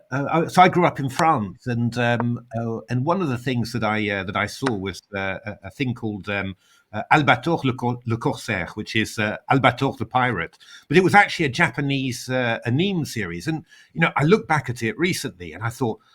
I was 7 or 8, and I was watching it. It really was death, love, all this sort of stuff, and I was really thinking, how did my parents even allow me to watch that? But of course, I didn't realize at all, it was just on children's TV. They got me all the comics as well.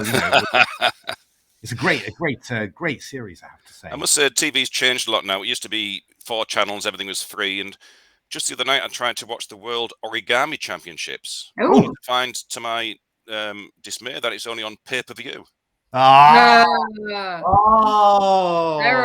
Terrible. We need what do we need for that one? We need the drums. We need. There we are. You can't beat a good drum. That's what I say. Oh, dear me. This is mate, isn't it? Bishop F7. Queen G6. Queen Actually, G6. very nicely, hasn't been scared to give up pieces. Although White's spent quite a lot of time. It is a slightly unusual checkmate, but he's seen it now. Queen G6. Very nice. Well played, White. There we go. Okay, we've got to see Stand Bad Keith Arkle. Oh, yes. Oh, they've played lots of Blitz games. Yes. But in general, I think Keith's done pretty well against Stanley, hasn't he? I think that's right. He is the right sort of player against Stanley, really. I think just solid, just sort of solid and all that. But although I have to say that Keith's online play, I mean, he's got a lot sharper since he's. I think since with after 2 years of a lot of online play, we were encouraging him to berserk all the time, weren't we? And we were indeed. Yeah. No, it's because I mean he plays fast. He plays quite a few more aggressive systems here. So this is good. Rook E4 stopping any knight E5s, and now the pawn should start to roll. This is one for the record books. Keith's behind on the clock. Oh, indeed, yeah. No, Stanley's really fast. So knight D7, and he's always tricky. But Keith is gonna do this one. I don't know how many times Keith has played an ending like this before. He's probably in the hundreds. So King G7. We're just going. We're not even bothering to involve the king here. We're just going G3 and knight F4. So yeah. Okay, that looks good. That looks pretty. We're starting to get more and more games, more and more people joining the fray. Okay, I'm going to go for Venomous Maverick. Venomous Maverick. Alicante man. Alicante man. Good morning, Reggie. Yes, indeed, RRP Waffle. Thank you for that. Morning, Reggie. Reggie was one of my students at school in 1989. Oh, nice. And we recently reconnected. Nice. So it's fantastic. So he's doing really well with his chess, and he's obviously enjoying the commentaries as well, hopefully. Brilliant. Good to see you nice and early in the morning.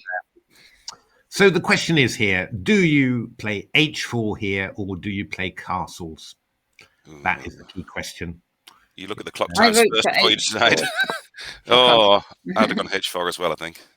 Yeah, just those moves are just too hard to resist, really. And I think it's really strong as well. So I'd have gone H4 in somebody else's game, maybe not my own, but Yeah.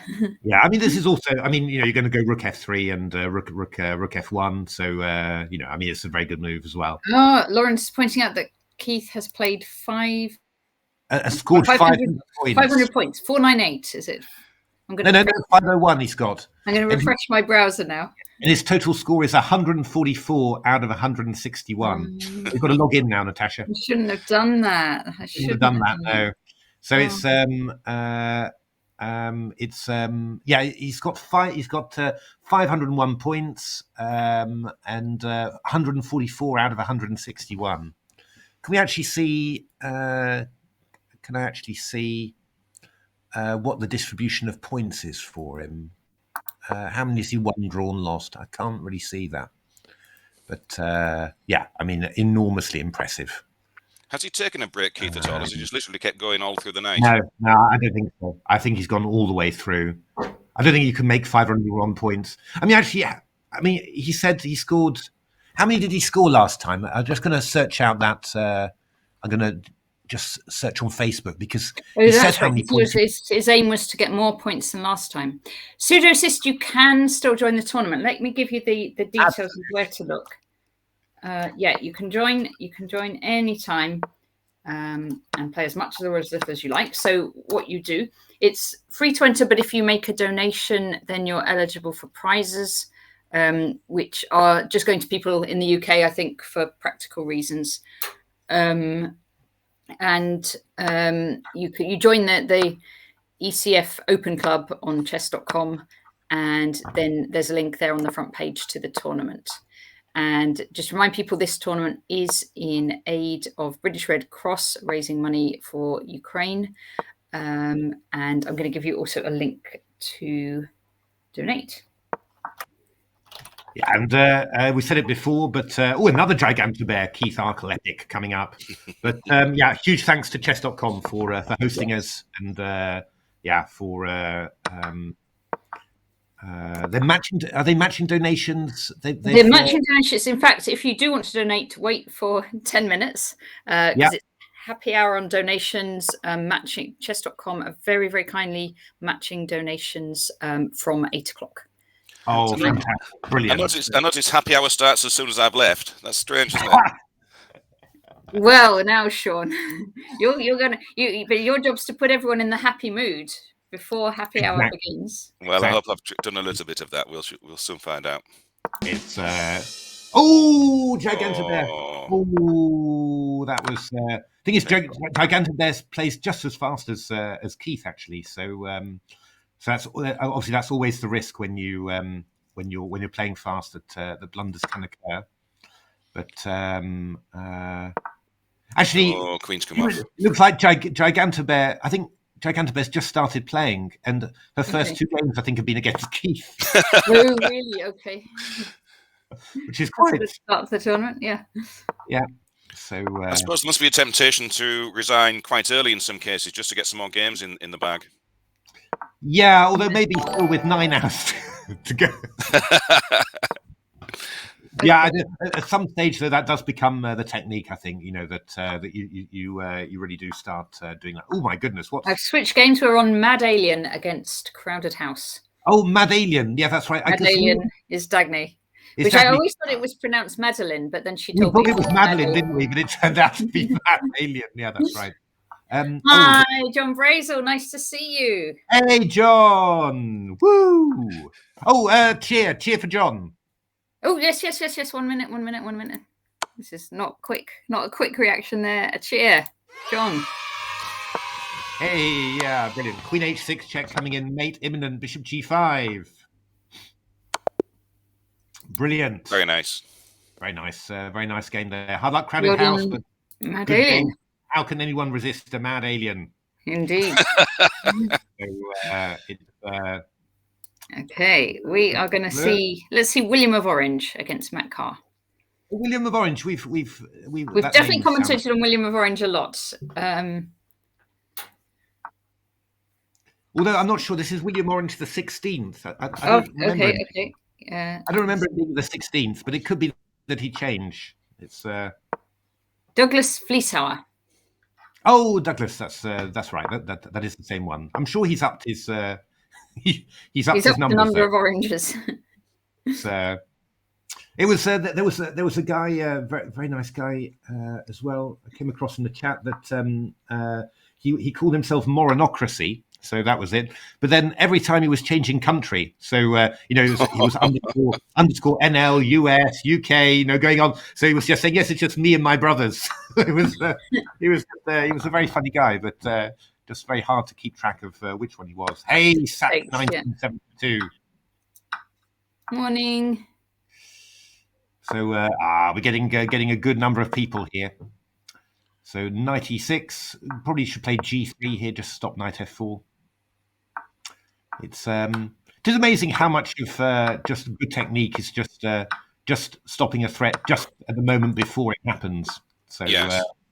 that's and what you do also find is that the better your pawn structure, the easier it is to do stuff like that. It's it's always with double pawns that you suddenly realise, curses, I would. Thanks for the follow, Duke. Oh, thank you for the follow. Now, does this mean Duke of Bebington is going to stop? Are you still going strong, Duke? Still streaming 24 hours.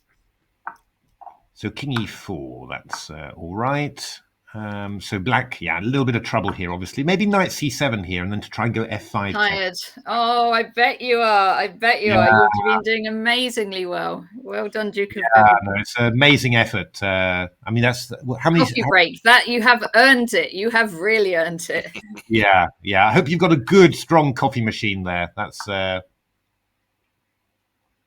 so White's just got to be a little bit careful here. Maybe something like Rook D2 would be a good move, just to give that D pawn some support. Threaten D5. That would maybe be a nice. Yes, very nice. That's a good sensible move. Douglas, we've seen it. As Natasha, he plays a lot of online blitz, so experienced in these types of positions.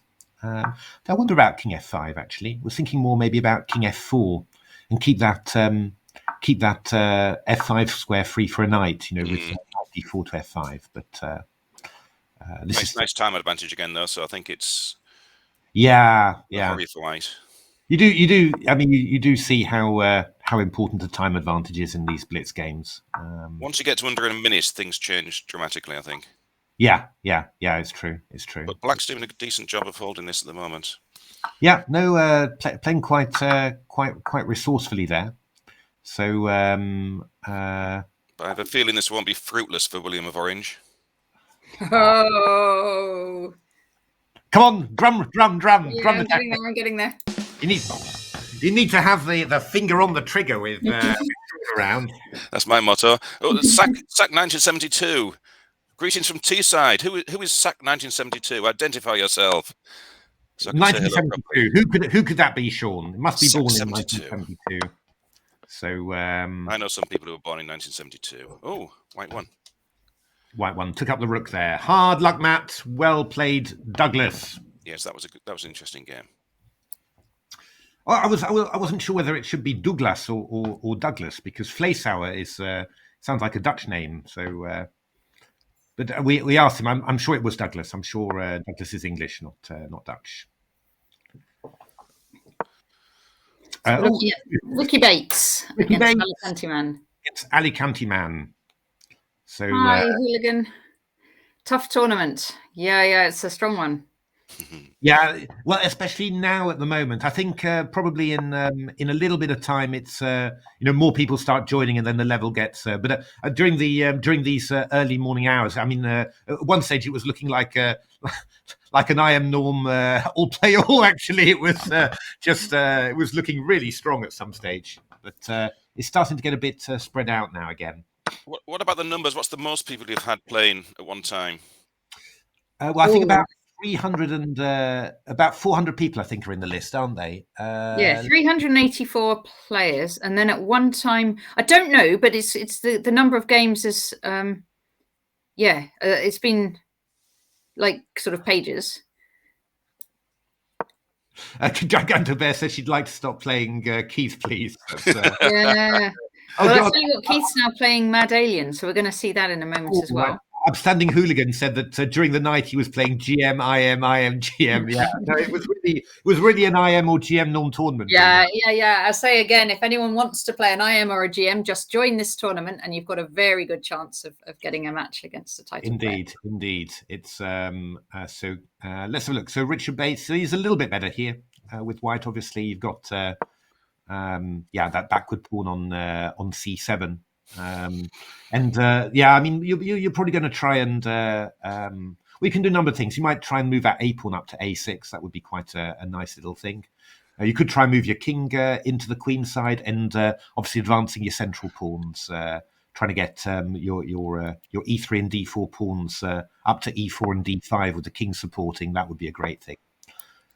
I do believe Sack 1972 has identified himself as Mr. Cassidy. Oh, is that correct, Mr. Cassidy? So good morning properly to you, sir. That is you. Indeed. They obviously get up early at in Teesside. That's We never sleep on Teesside, sir. It's too noisy for one thing. So wondering which plan Ricky Bates is going to play. He's a good, pretty good endgame player. So okay, King D8. I guess Black's going to try and play Rook D6 here, which would be. I don't think what's the king and pawn ending like? That's quite an interesting one. That does have queenside majority though, so I'm not 100% sure about that one. I think that's by far the most sensible thing. You might be you're a little bit slow there, maybe. Oh, we could have gone King D7 there. That would have been extremely nice because now you can. Well, D5 is definitely worth doing here. Morning after a wedding, Gigantobear. Yeah. No, oh dear. Dear me. How late did you go to bed? It's E4. Here we go. E4. Should have invited the other wedding guests. What could be a better honeymoon than playing a 24-hour too late? Oh dear. Too early maybe, then I guess. It's but great to see you, Gigantobear, and well played for the draw against Keith. That was very close to a win as well. So let's have a look. Oh, H4, that's not a bad move. Stopping Rook G5. And now we play King D4. This is very nice technique, actually. Oh, H5. Oh yeah, that's quite good. Now the H6 pawn is hanging. So Rook H6 played. I was thinking King D4, but this is also fine. Just goes to show if you've got decent endgame technique, you just end up winning so many things, just in an easy way somehow. It really is. And this is just nicely controlled. I think it has been very instructive watching the endgames in particular. I mean, the tactical battles are fun, but you're not quite sure if they're fully sound. But the endgame technique shown by the players here has been fantastic. Yeah, that's right. It's very enjoyable to watch. I think sometimes studying endgames is can feel a little bit dull. But actually watching endgames, watching strong players play endgames in Blitz is actually a very nice. Was actually one of Keith's training tips. Actually, he said he enjoyed watching. The top players like that play Blitz, and Regan was his favourite, wasn't it? Yeah, and Magnus as well. Yeah, and it's I mean, very and it's a very good, very nice actually. It's very because it's not too painful watching endgames like this, and often the endgames that you see in Blitz are ones that you might want to play yourself. Rather than just the theoretical positions as well. I don't know how he finds the time though, because he must spend 20 hours a day actually playing. That's true. Yeah. It's by the way, Natasha, we've got Mykhaylo joining at some stage. We do. I am looking out. Yes. I've done an email in the background to say, do feel free to leap onto the stream even if we're still talking. Yeah, just that you're looking out. That's all. I am. My time is up, unfortunately, for me. I've really enjoyed this. Fantastic. It's been great having you, Sean, as always. It's always great fun. Thank you so much. Thank you very much for the invitation. Who else will get up this early to talk chess? I would never say no to you two. You were so kind to me all the time, so kind. I really appreciate your help and support to me. So I will always be willing to. And likewise, Sean. Thank you so much. Yeah. And lovely to see you. Thank you very much. And we'll see you next time, hopefully. Yeah. Bye, Universe. Thank you. Okay. Bye-bye. Yeah, so we're keeping a watch out for Mykhaylo. Yes. Oleksiyenko.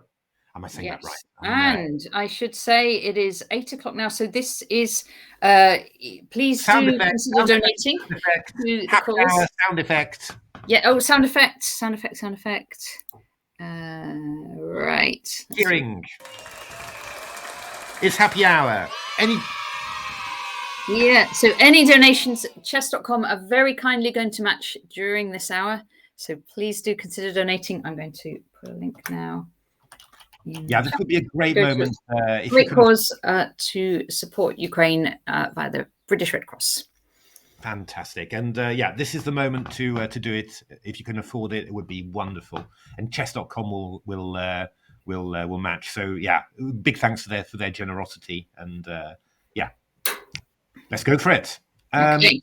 Oh, I can see Ocelot playing. Let's see Ocelot. Yes. Ocelot, we know Ocelot.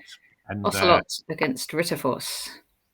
So quite a bit stronger than Ocelot Ritterforce, but Ocelot's doing pretty well here. Just a couple of pawn downs and a rook ending, but that f4 pawn this week. The only problem is that if we take on f4, then a rook f2, and then the rook comes back. So probably this is going to end up being a difficult one. I think that's the problem. Isn't Ocelot one of the people we always seem to end up jinxing somehow? That we always turn up and we get a game that is going less well for him. Sometimes, but we've seen some good Ocelot games as well. We have seen some good Ocelot games as well. That is true. So, of course, if you commentate as much as we have, you always end up seeing somebody's losses. But yeah, this is going to be quite good for Black now. He's going to get, at the very least, 2 against 0. So Ocelot a little bit shorter of time there, which is quite crucial. Oh, that was an insta move. But it doesn't affect it. He can pick up that pawn on a2, but yeah, with 2 pawns. Yeah. Oh, this looks like a tricky one though. Okay, I'm gonna switch games because I did spot. Let's see, Tim Peter Wall against Alicante Man. Yep. So we've seen a lot of Alicante Man. Although I'm again apologise to Alicante Man. I think Hello. Hi. Hello. How are you doing? Good morning to you too. I'm doing well, thank you. Well, how can you do well when the war is happening? Thank you for the donation, Emmaurice. Yeah, nice. Mykhaylo, I saw on Facebook that you've been donating the proceeds of your Chessable courses to Ukraine. Actually, first Chessable said that in order to support Ukraine, they would waive their commission. And I'm like, I'm not Ukraine. So I was like, okay, I would donate that, whatever you did not collect, I would pass on to humanitarian or to our army. And they said, okay. And now month of March has ended, so I send it to another fellow Ukrainian, Igor Kovalenko, who stays in Kyiv, and his brothers are defending the city, and he's volunteering. And I didn't follow him that closely, but I know that he did what he did from the beginning. He was, for example, giving medicine to older people who cannot just walk. So he would ride a bike, buy stuff, and help those in need that cannot handle themselves. And now he's helping we have this territorial defense where one of his brothers, I think, is serving. So. So I sent the money to him, and I asked Chessable to tweet about it because I don't have Twitter. Maybe it's time, but I'm not very active in social media. Yeah. Well, I can say when I saw that, I bought your course on dynamic chess, and I love it. I really love it. So thank you, I've already said on the stream 2 tips that I learned from it. So no, it's goodness, it's a really cool course. So. I can definitely recommend to everyone to take a look at it because it's really really cool. So that means a lot. Yeah, and brilliant. And just want to remind everyone, we said it already, but this is happy hour, which means that chess.com is matching any donations that we give during this hour. So please just take a look at the donate link, and let's get as much as we possibly can for Ukraine. So, Mykhaylo, we've been following a lot of players. There's some Ukrainian players playing in the tournament as well, and they've been doing very well as well. I was wondering, there was so we've had. Let's have a look. It was Fly Zuber was the handle, who's been. Although I'm not sure, is anyone playing at the moment? No, let me see who's playing at the moment. What about? Let's see. Let's see, Valdem against Della Corta. Okay, so actually, just look at the top results. We've got a Ukrainian player, Fly Zuber. Yeah, I'm just going to go on to the standings. Yeah, here we go. 160 points, and there's also Mikhail Golubev has got 115 points. He's been very busy this morning, and we've also got. I am Viktor Sklarov. Viktor Sklarov, I know. I played him. Yes, he's on a streak. He's been winning a lot of games. Yeah, we followed him yesterday, and there's another Ukrainian player, Anatoly 22, who's so I think Victor is streaming from Kiev, I think. So it's could be. Incredible effort there. So but where are you training from, Mykhaylo? I'm from Poland. We're in the mountains. Me and my family, my wife, my kids, my sister with my kids, my mother, my grandfather, like. Everybody, yeah. Well, not everybody. My sister's husband is in the army, and I'm, as a father of 3, I'm allowed to travel and leave. But if you're father of 2, like my sister's husband, you cannot leave because you have to stay or go to the army. So he went to the army, so he's defending Ukraine. Oh wow! So it depends how many children you have. Yeah, usually there is at some point a cutoff. Until 2014, when this Crimea and in the east of Ukraine and Russia invaded us, we had you had to have 5 kids to not be mobilized to the army, and then they changed it to 3, and now it's 3. Or if you're a lone father, or there are some very small percentage category that don't. Oh, Southern Chris, thank you for the donation. Sorry, carry on, Mykhaylo. So so we are in Poland in the mountains, and so if there are any problem with the connection, there's no cable internet here. It's a SIM card in a router on the roof of the house for the whole house, instead providing connection because it's deep in the mountains. It's very expensive to give a cable there. You just put a small SIM card. So I'm I look at this SIM card, and that amazes me. The technology inside this small SIM card, and I and lots of people have screens watching videos. One small SIM card sending signals somewhere, and it's amazing. Yeah, it's incredible, isn't it? It's just you think take it for granted, but that is just amazing. You think back 20, 30 years, and the world looks so different then. It's just technology is just incredible, really. It's I mean you even see it in chess as well. All these all the courses and all the material and everything. It's just when you think. I always think when I grew up as a child, it was you were always the last person to know the information somehow. All these experienced professionals traveling to tournaments, getting bulletins about games and everything. And then you as a child, you always never knew the theory. You always got caught out in the opening. Whereas nowadays, everyone, all the juniors know everything, and so much theory, or all that, just because of all the training material. It's Yeah, I remember. I'm not that old, but I remember when I was a child, I was traveling with encyclopedias, A, B, C, D, E. I think I carried 3 of them because I didn't use the E and A. I think. So, Choose your openings. 3 giant books like this. Always that decision, before you played the tournament, how many informatas can I fit in, how many, can I take a few less clothes and just one extra informata? It's just yeah. Exactly. That was exactly. And then I remember nowadays, I was very pleased because Nigel Short one time had to borrow my opening book because he didn't have it with him. He said, "Can I borrow your book on it?" It was some kind of Caro Khan exchange thingy, and so I helped him with his theory. Wow. Yeah. No, just well, I mean, nowadays it's different because the last thing I helped a GM with was Maxime Vachier-Lagrave said, "Yeah, do you have a charger? My computer. I've forgotten my charger for my computer." That's the truth. That's what it is these days. That's all you need. Yeah. No, One computer has it all. But that was the thing. The funny thing was that he was playing. I think Stuart Conquest, and I sort of said, "Yeah, but whatever you do, Stuart Conquest, he's a total crazy guy.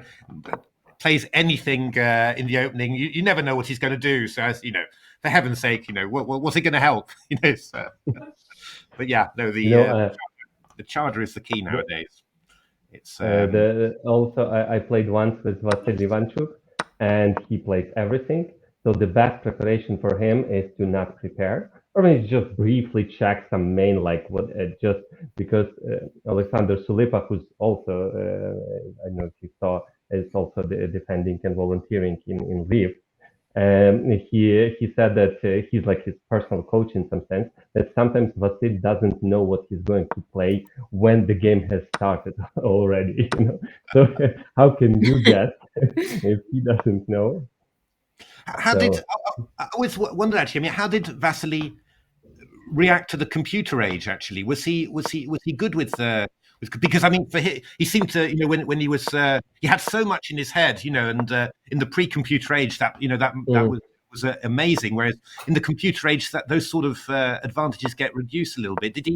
Is he good? Is he good with computers? I mean, did he cope well with that or? To be honest, I don't have much experience with Vasil. We just played one game and just talked a little bit. But from what I hear, I know that there was a big delay, right? Everybody was using it for many years, and he was like at some point, "What is this stockfish?" and so on. So, but now he's streaming, and so now he's up to date. No, it's just because Natasha and I interviewed Pia Cramling once, and she said that well, obviously she always did a lot of work together with Juan Bellon, her husband, and neither of them were computer guys, and so she said that was an enormous thing for them, to get used to working with a computer, and Juan was also a very creative player, many interesting ideas in the opening as well. So that was a big thing to get used to, when it all changed. It's I mean, from that point of view, well, I'm not just professional, but I went into IT. So when I stopped for about 10 years, but when I came back, somehow the IT skills turned out to be very, very, very useful somehow. Which whereas when I stopped playing chess professionally in about '99, it was still very. I still have my paper notebook. That was the thing. It's. Let's have a look. Oh, we're watching Mr. Checkmate a lot against Mr. Dodgy. Mr. Dodgy. Okay. So you won't know these. You'll probably know Mr. Dodgy, but Checkmate a lot is he's an English guy. Yes. Peter Finn. Peter Finn, pretty strong player, and we've seen a lot of him on online play. And Mr. Dodgy is Mr. Dodgy, of course. But this is looking pretty good for Black, I have to say. He's up on the clock as well.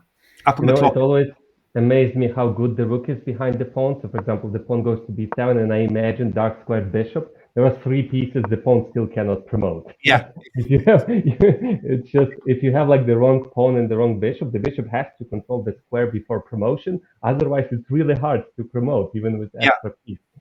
Yeah. Well, it's amazing, just that control that these 2 pieces have. But Mr. Dodgy wins. He's been playing quite a lot actually. So how's he doing in the standings, Mr. Dodgy? I think he's starting to come back. He started around 7 o'clock. He probably had some sleep at some point. He had some sleep. There we go. Number 39 there. Yeah, there's a big group. There's a big group around there. So, but he beat Simon Williams, Ginger GM. So I think for the second time. So he said he announced his intention of writing a book, My 60 Memorable Games Against Simon Williams. So it's let's have a look. Who have we got? Joe Root 66, who we have seen has been playing a lot against a young player. Morning, Smooth Baron. Against a player that we thought originally was called Madeline, but it's actually Mad Alien. So it's yes, who is Danny Siusti. How do you say it? Siusti, is it? Lithuanian, ex-Lithuanian player. Was Lithuanian, now living in England. So, and playing for England. Yeah. Playing for England as well. So Joe Root 66, you may not know this, Mykhaylo. He's Joe Root 66 is well, it's not the actual one, but he's the English cricket captain. So somebody, this is obviously a cricket fan. It's a cricket fan. Yeah, with, okay. So, yeah, I followed football a little bit, but cricket and any other sport, never, no.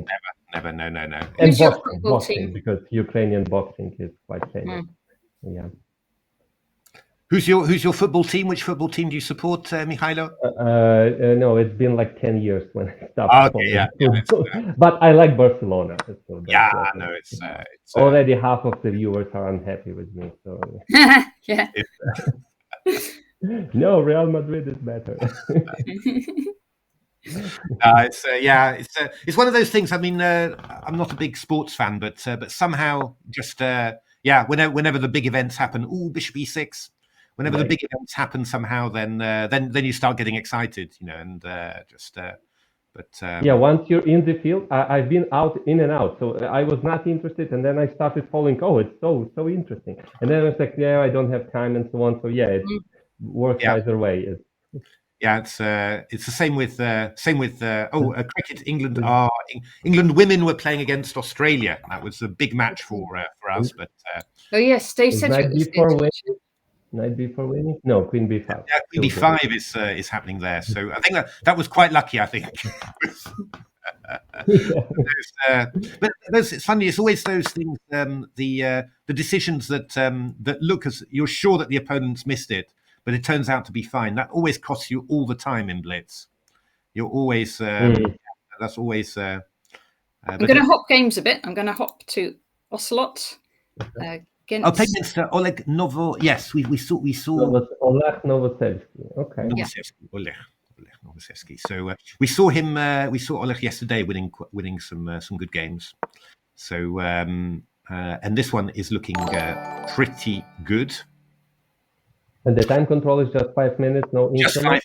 Just 5 minutes. And no increment. So, no increment. Yeah. So, let your time get low, it's dangerous. Yeah, actually, not a fan of no increment tournaments because I'm bad at them. That's one reason, number one. But mainly it's I don't know any official tournament where there's no increment. Right? Yeah. Unless you went to Armageddon in some World Cup or something. So otherwise, there's always increment. So I actually don't. Well, okay. Again, I'm not objective. I'm really bad with my mouse. I'm not very fast at clicking and pre-moving. Right. And so I want that extra second or two to. Yeah. Me too. Yeah. And but this skill of pre-moving and flagging is useless in any serious tournament. Yeah, it's actually harmful. I think that's why I'm like with my students, I'm like saying, please play with increment. Much more sensible chess. You can play a thorough game with increment. No this nonsense clicking, pre-moving, and flagging. Will your students listen to you when you say that, Mykhaylo? Some of them do. It's true. It's I think the worst thing about playing without increments is that it teaches it doesn't teach you to finish a game off properly, because you end up always playing to run people short of time, and finishing a game is actually a very difficult skill, but it's one that you don't learn in non-increment chess. So from that point of view.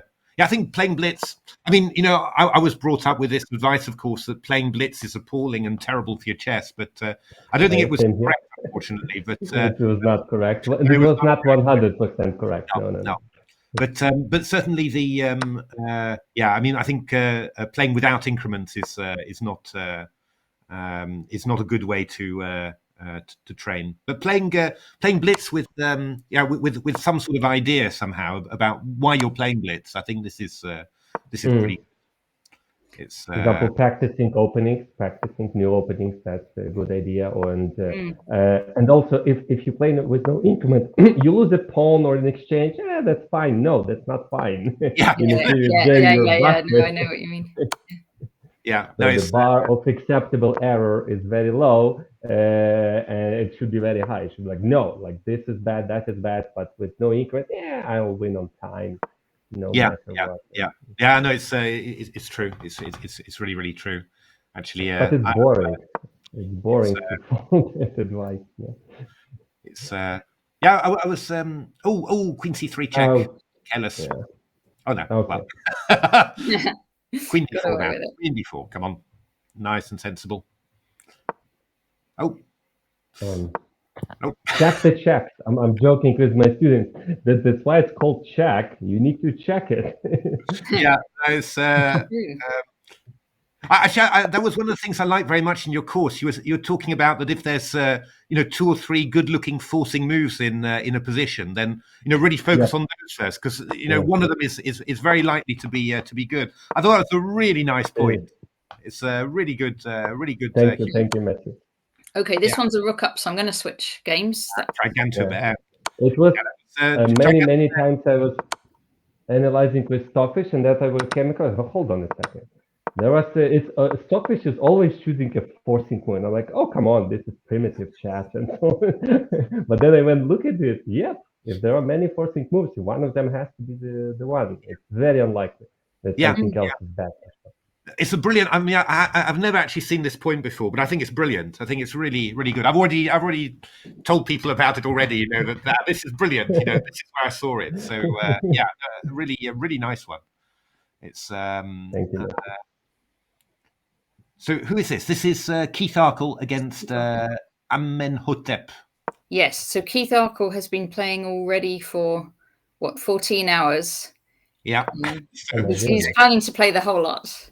Yeah, I think I can't guarantee it because I haven't been up all 14 hours, but I think he's been playing throughout. So he's leading the tournament at the moment. Yeah, he's got 514 points so far. So I think he has been playing all. That's a lot of games. Yeah, I think he made something like 650 last year. So he was aiming to beat that. And to be honest, he's going to for sure. He's going to. I would have thought he's going to make that. So it's. I don't really know how he manages, but yeah, it's so here at 1 pawn up, looking very very smooth there. Who else have we got here? 8. So rook d8. And, how does the pairing work with so many rounds? Do you get the same opponent, or how does that work? You can have the same opponent, and it's as soon as you finish your game, they pair you straight away with someone else who's waiting.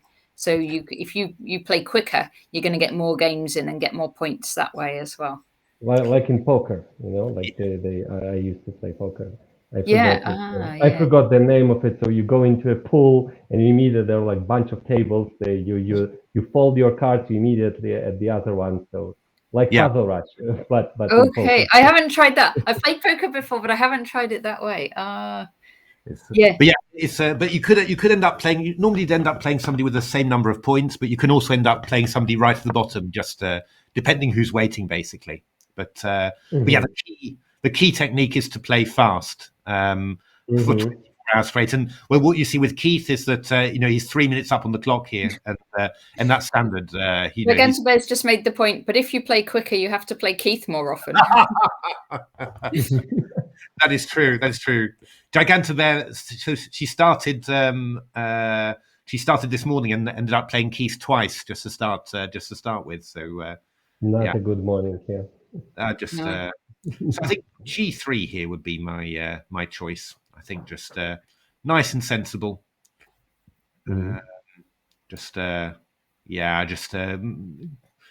make sure the queen can't come to f4, and then queen e4 would also be a sensible move. Knight e3 from Keith. That's a little bit. He wants to exchange. That's the style. He wants to go. Yeah, that's a strange one from Keith. But I think Keith's that does actually happen in Blitz. That you sort of say, "Oh, but it's winning. I can't be bothered anymore. I just want it to be over." So, you should be careful. They say 2 bishop advantage. Bishop is better than the knight, and so on. Yeah. But that's a lie in Blitz. Yeah, so the knight is better. Yes. Knight is better. Knight is everything, in Blitz. Yeah, forks and everybody blunders forks. I thought about it. Why are we blundering forks? It reminds me of Dink Rajabov. They played World Cup before the previous candidate, the one that Rajabov won. Dink blunders a fork. Rajabov had a knight, Dink had a bishop, and it was like knight jumps, attacks the pawn, and then in the other way there's a fork, and that was like a win. And there were like 4 pieces left on the board. Each side, and that was. I'm like, why? And then why is that? Why are we blundering forks? And my best answer to that is because the knight is moving in unnaturally to us, and all the pieces moving in straight lines, all of them, straight lines, diagonal. And knight is just what is going on. So even to picture which square a knight can attack on next move, that's already like half a board. Okay, not half a board, just maybe 1/3 or so. That's a lot of squares that can attack in one move. But what happens if you attack here and then jump someplace else? You cover the whole board basically, but and it's so unnatural. That's why nothing else behaves like a knight in chess in real life. That's why for us it's hard to process. I think certainly in Blitz, you should always take the knight above a bishop. If you've got a choice of a minor piece ending or anything like that, you should definitely choose the knight rather than the bishop. So that's another problem with playing Blitz. In classical chess, you're not supposed to do that. Queen d3, Queen d3. Yeah. Queen d3. Oh, Queen d3 wins. A lot. No, winning bishop He's done it. He's done it. But it's very good. Oh yes. Okay, so what's this? Is this a win for black, or can white draw? This is a win. Actually, I learnt it from Mykhaylo. Made the point in his course as well that with a rook, it's with a rook, it's much closer to a draw, of course. But with the minor pieces, then past a pawn like this. Yeah. So, like any other piece. I did make that point. I don't. Yeah, you made that point.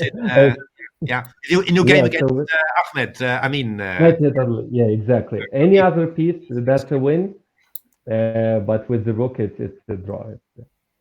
But also, what amazed me about the end game? When the Nalim of table bases, and for example, the G and H pawn in a queen ending are not winning. That's right. Queen G and H connected. Not winning. Connected fast forwards. Yeah. No, it's. I think there's a famous game, or there was a game where it was I think Boris Gelfand against Julian Hodgson, and Julian had the queen and against queen and 2 pawns, but he lost it in the end. But I seem to remember Julian saying that it never occurred to him that it could ever be a draw. He was just playing and trying to resist, but I must lose in the end. But actually, it's a theoretical draw. It's amazing. Absolutely amazing. From practical point of view, it doesn't matter, right? You still press and you still defend. But maybe if you're winning, maybe stay out of it because maybe some other place to go. Yeah, no, it's some of those things are amazing. Oh, this is looking rather nice for white. I think white's got the bishop should be on G7, not the knight, right? Yeah, it's true. Somehow that's gone a bit wrong. It's I think what on earth does black do? I think probably this is the moment where you c5. Right.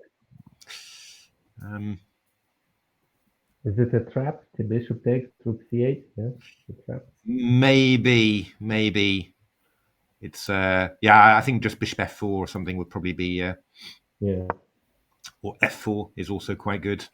Yeah, white is. What do they say? statically, static advantage and dynamic advantage, right? So white is just winning. You king b1, king c1, doesn't matter. White is winning. So black has to act. Black has to act crazy like this. Yeah, just let's do something because I'm dying. Yeah, Okay, I'm getting tempted to take on c5 now, I think. Yeah, and then on b6 because the b pawn has left, and then we go b4. But maybe not in a blitz game. Then 98 comes with it. I don't know. It should be winning.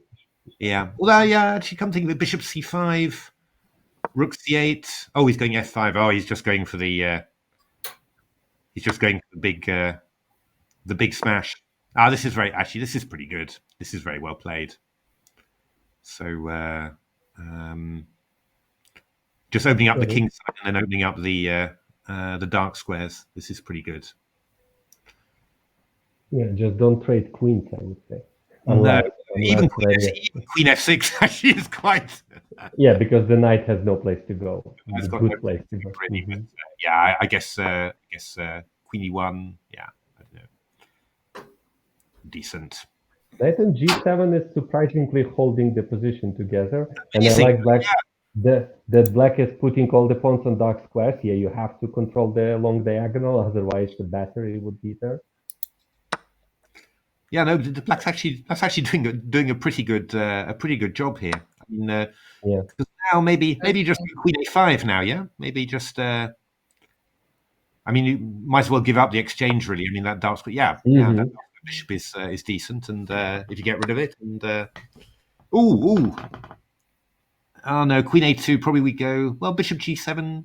Yeah, bishop g7. I guess is king g7. And then I go e3. Yeah, a3 now, I guess. But probably we just go back to b6, I guess, or go a4 maybe. Yeah, I meant e3. If you take on g7, I go e3 and mate is coming. Yeah, you're absolutely right. Wow, I've seen it in one of the. Fantastic! My goodness. Yeah. So is that correct? B3. Yeah, it's winning.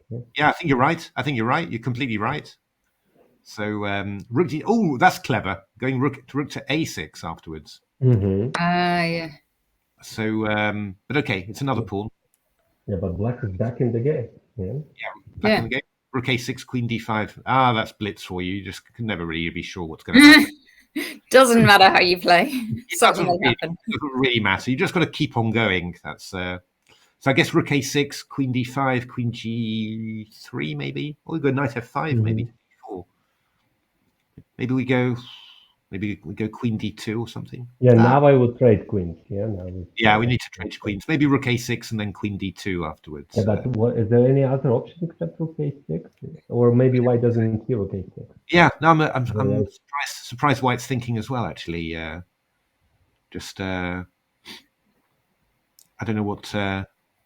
Maybe rook d6. I don't know. Maybe not rook d6 with the. Maybe you hadn't spotted. Yeah, it hasn't spotted, and now it's like it's not rook a6. You're busted. Ooh. This is. I suppose he's threatening rook a6, winning the queen. But queen a1, queen a1 to e5 looks really, really unpleasant because we're going queen f4 check afterwards. So yeah, queen e5 here is winning. Actually, thank you, Matthew, for the donation. Thank you. So e3. Oh yeah, that's good as well. Okay. Queen e5 check is happening. Wow.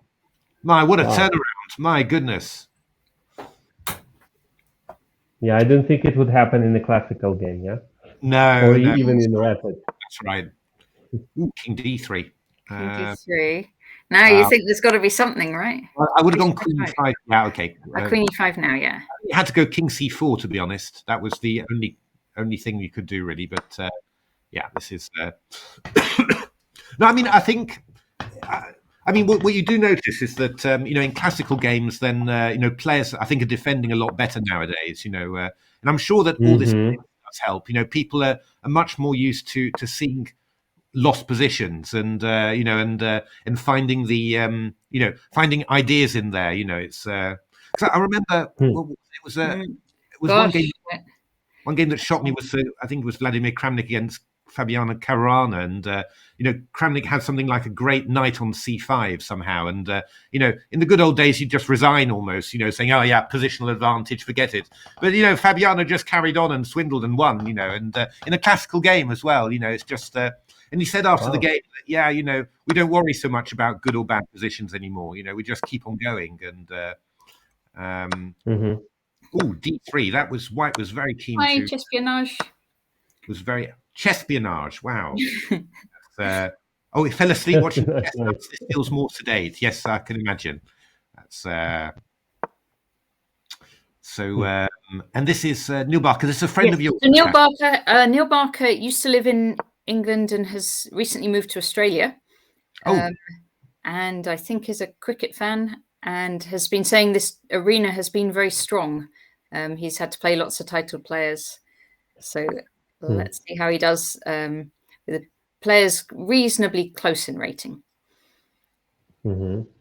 So it's I mean during the night only the real diehards were playing. So it was something like a GM Norm tournament. Actually, it was really only GMs and IMs playing. So must have played lots of games against each other. But now we've got the big range of players joining. So the tournament strength is hopefully getting to be a bit more. Ooh, knight a5. Ooh.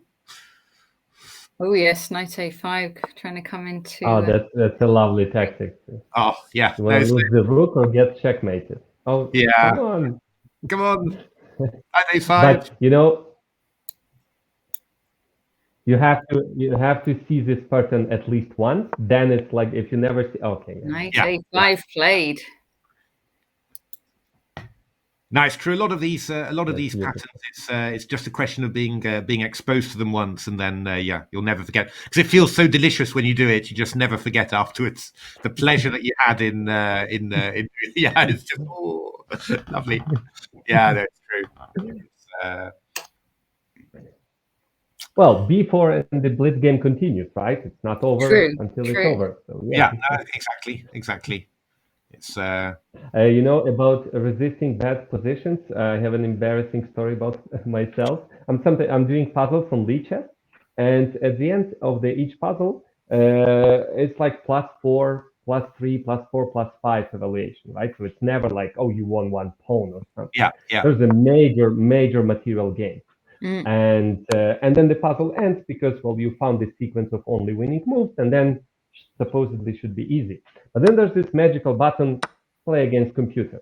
Oh. And then you try to convert, and I was like, oh, come on, this is like extra, whatever, I got extra. And then I tried converting it. Oh my goodness, I couldn't. I couldn't. Because you see the evaluation, so you see the evaluation of the position, but you don't see what engine is actually thinking. And when you play a move and suddenly evaluation drops, you're like, you made it. And some it's just and the evaluation, okay, it's in engine it was +4 or +5 from human point of view, like very strong attack or so on. And I couldn't convert even like completely winning rook endgame. Like I had my rook behind the pawn. The pawn was on a7, his rook was on a8, and I'm dumb like that. And then still it found some idea, and I couldn't win. Okay, I was playing in a blitz tempo, so in classical game that would be different. But when I went through back the game, I look at every single move that Stockfish played, every single move, and I was like, of course, this move looks good, that move. It didn't do anything special, and that shocked me because it didn't like come up with brilliant stuff. No, it just kept on playing, and every single move I was like, oh yeah, that looks good, man. I would play it too. And that amazed me. It means that how much resistance you can put to your opponent just by keep playing. Don't resign, keep on playing. Just find the best move in the most horrible position and keep going. Yeah, no, I had the same experience actually because I tried. I did some training. I wish I did more of it actually, but I was taking games that that I won, and then just taking the moment where I thought, this was clearly winning, but still some resistance, and then trying to convert it against the engine, and I was like, I was, these endings, I'm a pawn up. I considered I'm winning, and I was losing some of them. It really, it just.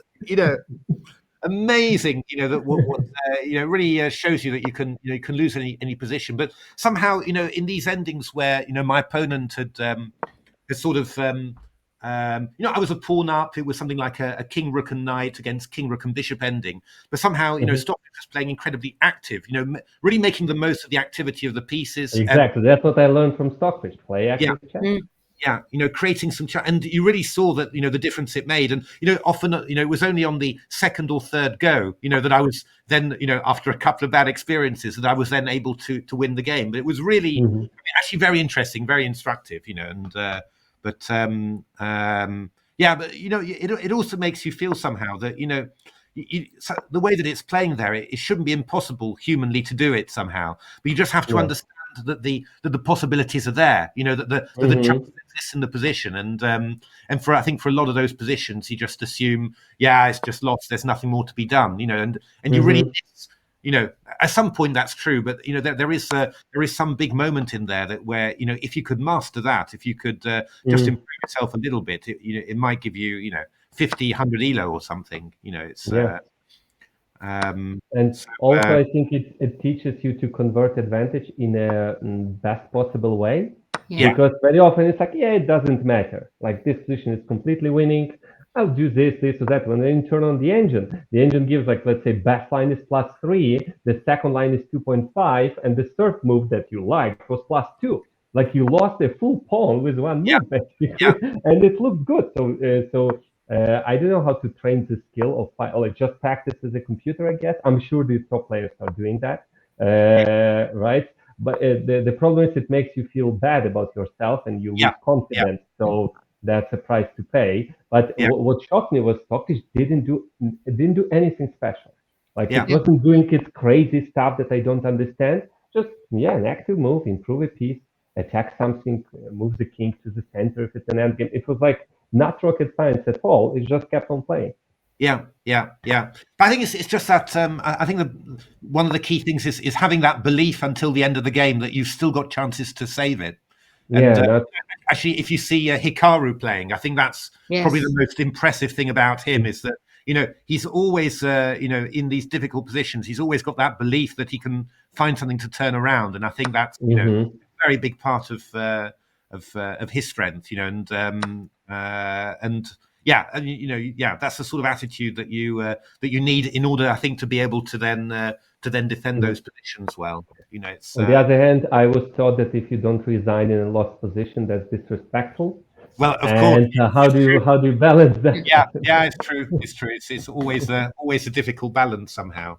I was very I was interesting that you say that, because I just I did a little bit of the same, and a little bit of the same training like that, and was really quite shocked, surprised, at how much resistance could be put up in positions, and I considered to be completely winning, Well, we will definitely see a Neil Barker win here. I'm convinced of it. Yeah, we've got a bad record of saying, "Oh, we'd like to see this person playing," and then seeing that person losing. So, okay, right. Who shall we see next? I know. I mean, how many of the Ukrainian players are still in Ukraine? I saw that Pavel Ilyanov was there still. Well, you cannot leave, actually. Okay. That's part of this, but many Ukrainians are playing in European individual now in Slovenia.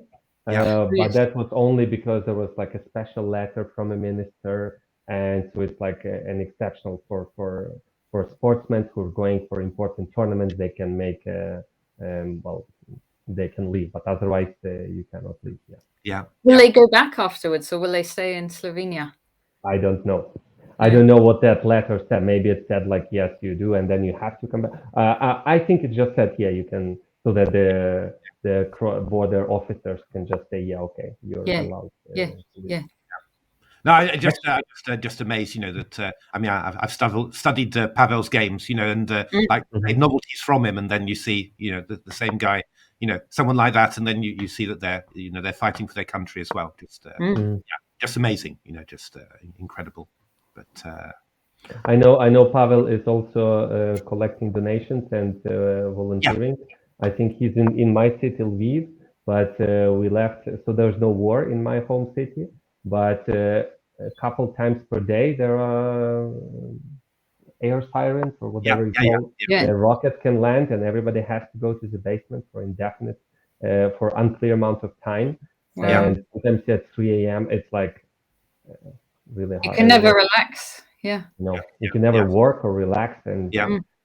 that's still the best choice for most of Ukrainians, because at least no rocket is coming in. Although one rocket hit the oil station in my home city a couple of days ago, and my wife's parents live a few hundred meters from the place, and there was a playground for children like next to it that she visits with her son, and that was like, Oh dear. that's very close to. And well, she left Ukraine as well for some time, but even in Lviv, which is like literally the furthest spot away, big city from the war, the rockets fly from Crimea and it goes through the whole territory of Ukraine and hits the target. Yeah. Wow. Yeah. Pavel Ilyanov, he's if anyone follows him on Facebook, I follow him. He's there as well for Ukrainian players as well. So definitely worth looking there as well. That's I'm sorry, upstanding hooligan saying that I kept on saying oh no whilst he was playing. So it's yeah.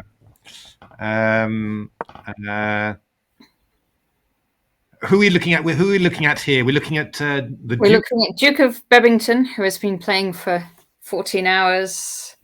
Yeah, and streaming same Caroline, Bunny 55. Yeah. So really, really giving it a massive effort there. It's At least I think it's Caroline. I'm just going to check that. Bunny 85 or 55. I have no idea, but you think it's Caroline Robson? It's Caroline Robson, yeah. Ah, okay. It's my money's on Keith to win the tournament. Well, he's that is almost wise money, yes. 200 points ahead with 8 hours to go. Morning, Delacorta. How are you doing? We've been seeing some of your games there, Danny. I'm just seeing what Gigantobear. Yeah, Gigantobear saying. A reminder: just 10 minutes left of happy hour with chess.com's donation matching, and then there's another session at 11 o'clock. Okay, so if you want to donate, then now is the moment. Now is the time. Donations matched by chess.com, so that's double the amount. So again, huge thanks to chess.com, and do take advantage of that. Oh yeah, I think we lost a queen on the way there. So hard luck, Bunny. There'll be more games. It's better to resign and play another one, right? Than that makes sense. Yeah. It's so let's show you another one. You're getting challenged. I'm getting challenged to a game. Not right now. Not right now. Rock Troll Richard Bates. I think. Oh, let's have a look. So Rock Troll is a British guy teaching English in Vietnam. So actually, this is probably is it mid-afternoon for him? I think it's mid-afternoon. He was playing in all the British online events, but it was sort of 2 o'clock in the morning. But he's actually he's famous for an absolutely brilliant attack that he played at 2 o'clock in the morning in the online British Championships that finished with the amazing move Knight H8 just in some attack on. It was just incredible. So it's just a very nice guy, and chess teacher as well. Mm. And so that's Rock Troll with white, and then Richard Bates is international master. My generation, I guess, my age, maybe a bit younger. I'm probably slandering him greatly. I think he's probably quite a bit younger than me, isn't he? Mm.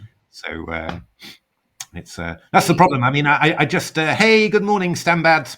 And we should say he's a very nice guy as well, Richard Bates. Yeah, he's a very nice guy as well. Yeah. So just the thing is, I do notice that I'm slandering more and more people by assuming that they're my age, because 1979. He's way younger than you. 5 years younger than me. I just assume that because I got used. I think when you've been a promising junior, you sort of assume that you're young all the time somehow, and sticks in your head, and for work as well. I always used to be, when I started, I was reasonably young in work, and so I've assumed it is. But actually, I'm one of the oldest people in It our happens to all of us, Matthew. So it's terrible. It's terrible. It's yeah. And well, you hope that you're acting a bit more adult as time passes, but you're not even sure about that somehow. But it's so what's happening here? Not for you to judge, right? That's true. Yeah. You have to rely on other people to. Good morning, M3Z0.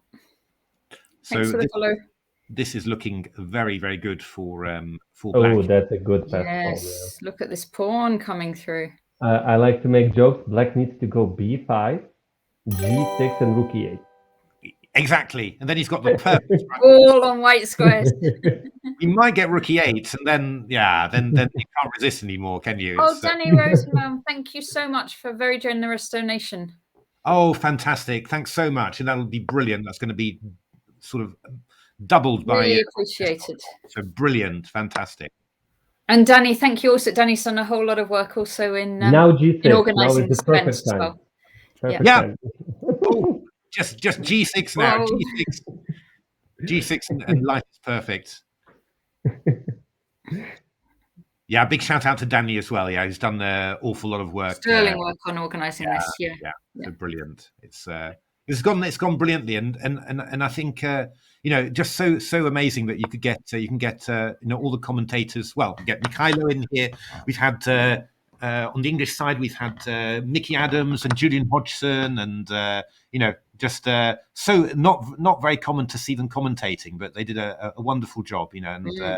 So brilliant. That, so many people involved in this. Yeah, really nice. So thanks everybody involved. And I mean, fantastic cause, of course. But brilliant that managing to. I'm going to write back to Stanbad. It's in the spreadsheet. I feel so grateful that the whole world is uniting. Like the help is coming from all over the world. Like I get random messages. How can I help? Yeah. And then I say like. All the people in the world except 1 or 2 countries are really united. It never happened before in our history. I guess even World War II, there was lots of countries fighting for Germans, right? So, but here it was like that's it. Like everybody, there were no doubts. That gives you some hope at least. Yeah, it's it's I think it's really. It is amazing, and I'm glad that just with English chess here that we're doing our little bit, to help somehow.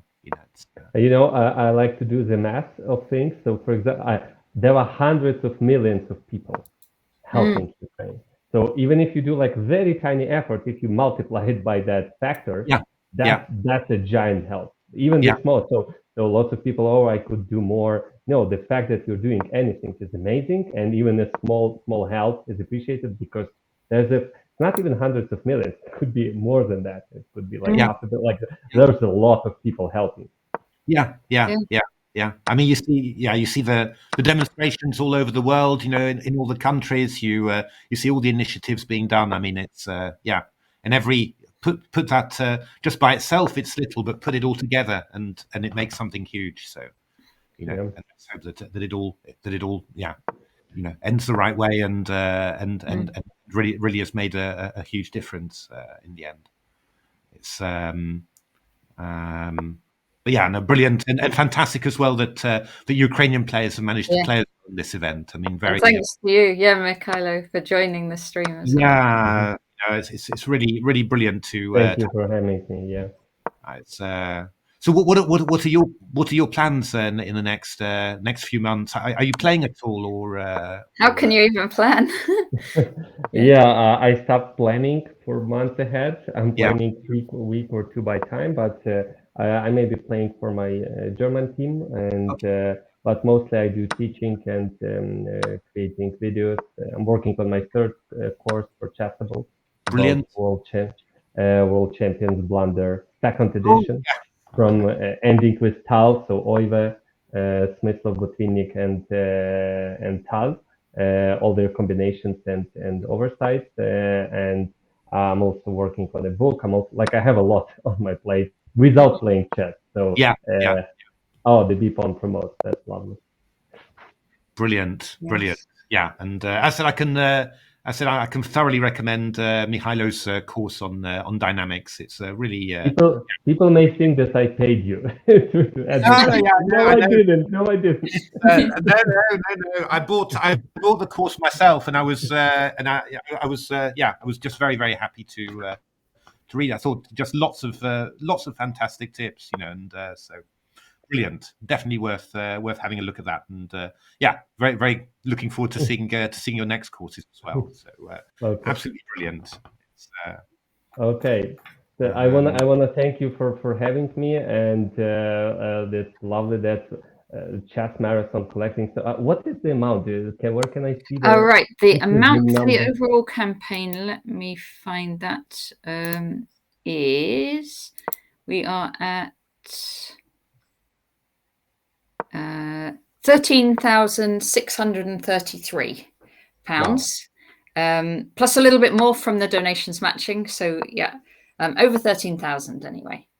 Wow, that's amazing. That is just amazing. Thank you for doing this. Thank you, English Chess Federation. Thank you, chess.com, Chessable. Who else is there? There's one more who's supporting. Lots more, and all prize givers, and thank you, Jeff Lawton, for the donation. Thank you so much. Yeah. Brilliant. That'll be doubled as well. So fantastic. And thanks very much. 2 more minutes to double, or 3 more minutes. Just 2 more minutes. Yeah, just chess players, they're used to time trouble, so this is when it sure happens. Fill in the form, quickly type in your number. Yeah. Okay, thank you for having me. Thank you, Matt. So much. Thank you, Natasha. Brilliant. Yeah. Thank you. Goodbye. Good to have you. Bye. Thank you. Oh, that was lovely. Okay. Really fantastic. Well, now, okay, we've got John Blackman. I'm just gonna. Hello, John. How are you? Good morning. Morning. So have you two been up all night then? And no, I couldn't do it. But I was. Well, Natasha has. Natasha's been doing amazing up to work. 1 a.m. and then up again at 6 a.m. So wow, we've got a little bit of sleep there in the middle. So, but yeah, we've been going from 6 till now actually. So you're the tag team now. Yeah, you just warmed it up for us. Is that what it is? We've got some grandmasters in the morning just to warm it up for the main event of me and Stanley. This is it, the main event. Yeah. Hey, Stanley. Hello. Hello. Morning. How are you? I'm good, thank you. How are you? Excellent. We've been following some of your games, Stanley. Oh, I haven't played very well this morning because I just played a Bristol Blitz tournament and we got home quite late, so I was very tired. Chess and then more chess. That's how we like it. Yeah. Yeah. Cool. Okay. So let's see. We are following Vlad against Piscatorix. I'm pretty sure black is Joseph Conlon. He's like, oh, I've wondered for ages who Piscatorix is. Yeah, because I've done loads of commentaries of Piscatorix, and I never knew it was Joe Conlon. Thank you. That's. I'm very happy to know that. It's playing against Vital 1585. So from Ukraine actually. So King A4. So last minute, by the way, everyone, of contributing and getting your donations doubled. So the flag is hanging. Flag's hanging, teetering on the brink. Time for a final good move there. Yeah, I think white is going to probably end up having to just lose the a6 pawn, and then black is just going to win. It's not much. Yeah, Rook D3 would be probably quite nice here. Here we are, as if by magic. I do wonder, thinking about the competition here, what kind of tactics people might employ. I tried, I was playing a game on my phone last night, and I tried to play a gambit on move 2 or 3. And then I ended up being a pawn down against the 1600 for quite a while. And then I managed to escape with a draw. I don't know if some of the top players are using gambit lines a lot, or have we seen anything like that going on? Well, when I play against Keith, he just absolutely obliterates people. He just plays serious chess. I don't think he's really going for gambits, but That's right. We saw him play you. We did see that game. And he swapped it into an endgame, didn't he, Stanley? Yeah, he did, and then he just outplayed me because obviously he is the master of the endgame. He is. Yeah, no, it's a bit. Thing is, I think 5 minutes is a bit long to play crazy stuff, really. So I mean, with 3 minutes, you can, it's obviously bullet is perfect, but 3 minutes you can do all your crazy gambit stuff, and it works very well. But 5 minutes is there's some serious thinking time for the opponent there. So it's not quite as good. I don't like 5 minute chess as much as 3 minute or bullet, really. Yeah, because like if your opponent is like wins out of the gambit, then they still have time to play. But if it's 3 minutes, you could possibly flag them if they've had to think about it. Yeah, exactly. It's just I think it's that there's that nice little sort of sweet spot really with 3 minutes that you can try out your stuff. You might get into trouble, but you've still got good chances of flagging.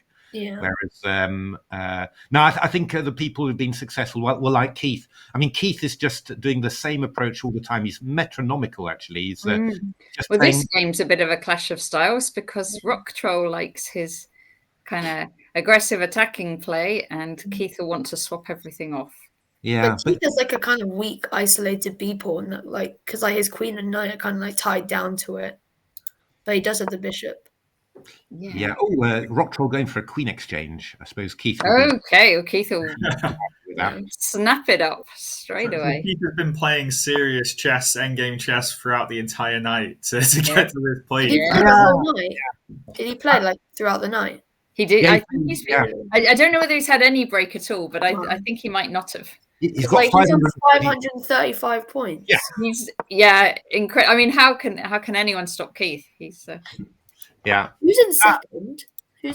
Second, Chess Fiction. Oh, he's like 200 points behind. Yeah. I'm not sure who Chess Fiction is, and then it's Chris Baker, and then Mark Hebden, and then Blair.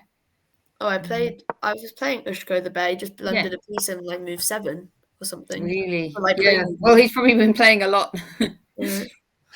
Yeah, but I think Keith is the one who's keeping on going. But I think the amazing... Blair was definitely up at 1 a.m. because he was in the chat. Yeah. No, but the thing is, Keith's been playing at this speed. This is the most impressive thing, to be honest, for the whole of this time, really. He's always at least a minute or two ahead. So if you can do that, then. So Upstanding Hooligan says, I ended up in an endgame with Keith. I lost after 27 moves. The engine said it was 0.0. I'm going to email chess.com. I think I deserve some points for that. Well, that's right. They should give away style points. Like when they do for the ski jumping. That if you land properly, you sort of get style marks for it. You should have that for chess as well. But if you hover over Natasha like Keith, his like the little white gap between the diamond, it tells you his score. So how has he won that many games and like not lost that many? 154 of 173. Wow, that is a good ratio, isn't it? That is amazing. Yeah. So is the what's Chess Fiction on and the ones just below? So has anybody played as many games as Keith then? 170. Yeah, 139, 173. Yeah, not nearly as many games. 135. And just 87 for Mark. Wow, that's impressive for Mark. You're right. That's a really good score, isn't it? I've only played like 25 games and I haven't done very well. I'm on like... Because if you think about it, these guys must have been playing each other as well quite a lot. So that makes the score even better. Yeah. Well, I mean, during the night, it was a real GM Norm tournament. I mean, it was just ridiculous, the strength of it. We came at 6 o'clock and it was virtually only IMs and GMs. So it was, God. It's really. The question is Keith going to win this one? I think he is. Yeah. I think Rock Troll's just got quite a weak C pawn. Like if you go knight B1 here, he should gone bishop B7 there. I think he should have gone bishop B7. That would have been. How's this one looking? If he's lucky, he might be able to. Oh, he's lucky. He's going to go knight C7. Knight C7 and take on E6. Yeah, He should have stopped that knight getting active. He's a good blitz player. Couldn't he go bishop D? Oh, it's in check. Yeah. Yeah. Okay, so this is it. It's just going to be a draw. This is just going to be a draw. So 2 strong players though. So Rock Troll is he's a good blitz player. Rock Troll. So he'll make all this. Just go knight takes C6 and then knight F4 takes D5. And Keith's taking the kept winning chances, hasn't he? Oh, there we are. And the draws agreed. And the draw is agreed. So Okay. to be honest, Keith's been on a right streak. That's the first draw I've seen in ages from him. So. And just to confirm, is there any extra points if you're on a streak, or is it just? I think it is. I think so. Yeah. Like if you go on the standings and they've got like those little like fire bits next to their name. Yeah. That must be. But how's Ushko the Bear won 27 games in a row? It's probably not like how many games you've won. No, that must be. No, you're right. It's probably. I think it does. It give you more? You get more points after you've won a few. Yeah. It's a bit like League Chess when you like berserk, and then if you're on a streak, you get like double the points. Yeah. It's David said to me, I want to see Piscatorix again. Now I know who it is. Would it be the Kid Fellows? We've seen him before as well, haven't we, on our streams? So. Another rook and pawn ending. They're all over the place. This is probably why Keith's doing so well, because you tend to just swap pieces off quite quickly in the games, and then that's obviously Keith's territory, isn't it? Yeah. You get positions like this, and he's able to win the majority of them. Obviously it's still completely winning, of course, but I do want to know how long Keith will sleep for after this, though. Well, last year. Yeah, last year was ridiculous. Last year. He played this like 24-hour marathon, and then that same evening there was this other kind of long chess blitz thing online, and he was playing that as well. maybe thought he'd have had enough, but no. Doesn't need sleep, maybe. I think after that he collapsed, but he was it was. No, this is a good trick by White. This is White. Yeah, B6 was not good. I think you probably should have just gone like King D6 or King D5. Yeah, that would have been a lot better. It's probably still winning though. Yeah, it should still be good. You're just causing yourself stress. Yeah. That's and obviously, if you're this is something that basically I think this is why Keith is doing so well. He is very efficient at converting. Really, this is a bit strange.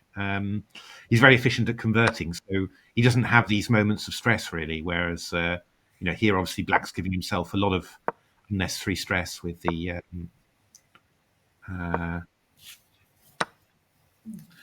He could have been maybe a bit cleverer, and we've got Rook H4 to F4 coming in now as an idea.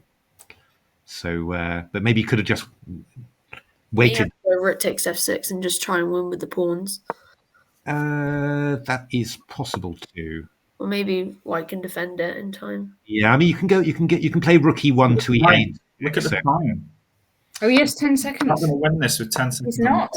No. God. Yeah, he's panicked, I think, because this is not. This is he's going to lose. Yeah. Just keep the rook on and just don't get mated.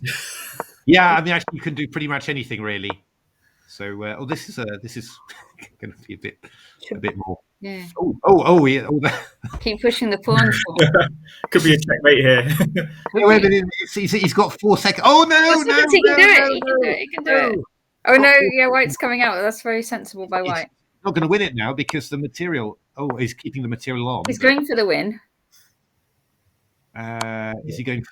You've got to go for the win now. Yeah, move the rook away somewhere or something. Yeah, but you just need a quick check. Queen F1 check. Remove. Oh no, that's probably. Oh, that's a good idea because if rook goes down the e5, you've got queen d2 check and take on the e5 foot. Yeah. That would have. Queen takes. Take the rook off. Take Come the on. queen. Take the Rook rook. H3 now. Rook H3. Oh no! What? Oh! No! Oh my god! Oh! Oh, unlucky Piscatorix. Hard luck. I think Stanley, I think you would have played that a little bit better. I bet you're quite good at these fast time controls. Yeah, bullet is my strength. Yeah, Stanley's a demon at the end of these games. I'm trying to improve my standard play though, because you can't do anything or get a title or anything with being good at bullet or blitz. Okay, yeah. Yeah, but I mean, what's the difference, Stanley, in your blitz play and your standard play? Well, I like play really, really fast, and then in standard play, I tend to like not use my opponent's time to think. But in like Blitz, when I'm playing someone who's quite slow, and then I'm up on the clock, I'll just think in their time. So by the time it's my turn, then I can just play my move, and then they're having to use more of their time. Yeah. Because I think in Blitz, like if you trade off into an endgame and you're up on the clock, you have a huge advantage just because you have a lot more time to think about the position, and like, especially if it's complicated. Like I keep on getting that against Keith, but because Keith is just so good, doesn't really matter. It's amazing. We'll check. So this is Caroline against. Could have taken on E4 there actually. So that's, yes, I was thinking that F3 as well. The mouse slip. But I think they played already, these two, haven't they? I think we saw. Maybe. We saw a game. F3 a mouse slip because like you could have taken a rook, but then no, it's true. It's and people tend to like wait a few seconds after they mouse slip, and that's what. The problem is there's only 13 seconds left for black here, so Maybe they just panicked. So all white have to do is just move, just keep moving, and they're not moving terribly quickly as black. And it's. So how do you guys find it fastest to play? Do you play on a computer with a mouse, or do you play on a phone, or if you're trying to play really, really fast? What's your tips? I play. If I'm playing like Ultra Bullet or Bullet, I play on my iPad just because I've played on it throughout lockdown, so I was just so used to it. But I think in general, if you're like really, really good with a mouse, then that's generally faster. Okay. So you can just move it really, really quickly. And like especially on chess.com, you can like just do loads of pre-moves. But like on Lichess, you can only do one at a time. When I find out, I'll let you know. Yeah, because I haven't found out how to move quickly yet. So, and you say mobile phone, Matthew? No, mobile phone. That's really fiddly somehow. I mean, okay. But Magnus and Hikaru, they've won these titled arenas playing on their mobile phones. That's on mobile phone, is it? I mean, that's just ridiculous. That's just ridiculous. I don't know how you do that.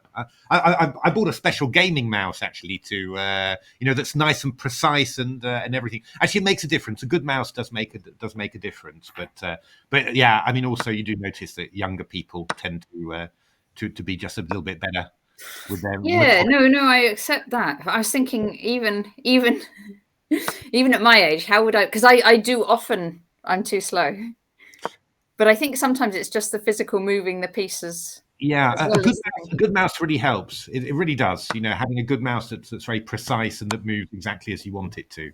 Right. And also making sure that your computers, that you switched off the rest of the stuff running on your computer, and so that it's responding, nice and quickly and crisply. Yeah. But I mean, there are at the same time. Yeah, but I mean, there is a skill as well in selecting the right pre-moves, because moves, yeah, that's true. Right pre-moves, because I mean, that skill of making 10 or 15 moves in 1 second is quite tough. I haven't got that at all. I mean, I'm losing lots of games on time in those situations. So.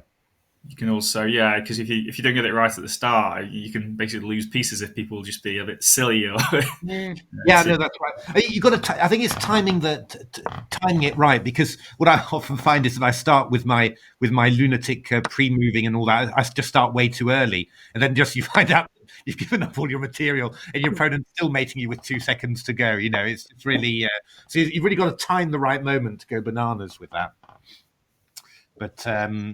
But yeah, I mean, I think the juniors are extremely good at it. Stanley's really good at it. We always, whenever, we're always, quietly putting a little side bet on Stanley whenever those things are happening. I do wonder if we'll ever start to see pre-moves such as pre-captures brought into the over the board game in some way. That would be fantastic. It really would be. But that's the thing about the Blitz chess. I mean, the things that you do, the tricks that you do are so different. I mean, you can't, I mean, often with the Blitz, you're playing moves, opposite the clock, basically, to force people to reach and move over. But it doesn't really work like that in over the online chess. So. But if you were to pre-move an over-the-board chess, like if you say I pre-move this, then your opponent could just play a move that's obviously really bad. You can just lose a piece in one move, but then you could be attacking an like an undefended queen, so they play their move and you just win a queen. Like if you're like if someone's moving, pre-move, just move a knight to a square already on the board. Yeah. Can you imagine like a crazy house tournament where you can like grab your pieces where even if they've been taken and just put them on the board wherever you want? That'll be hilarious. I guess you'd only pre-move captures, wouldn't you, or recaptures? Yeah.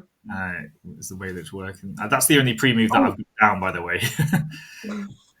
Ginger's back. Ginger's back. Ginger's back. He's playing a hippopotamus.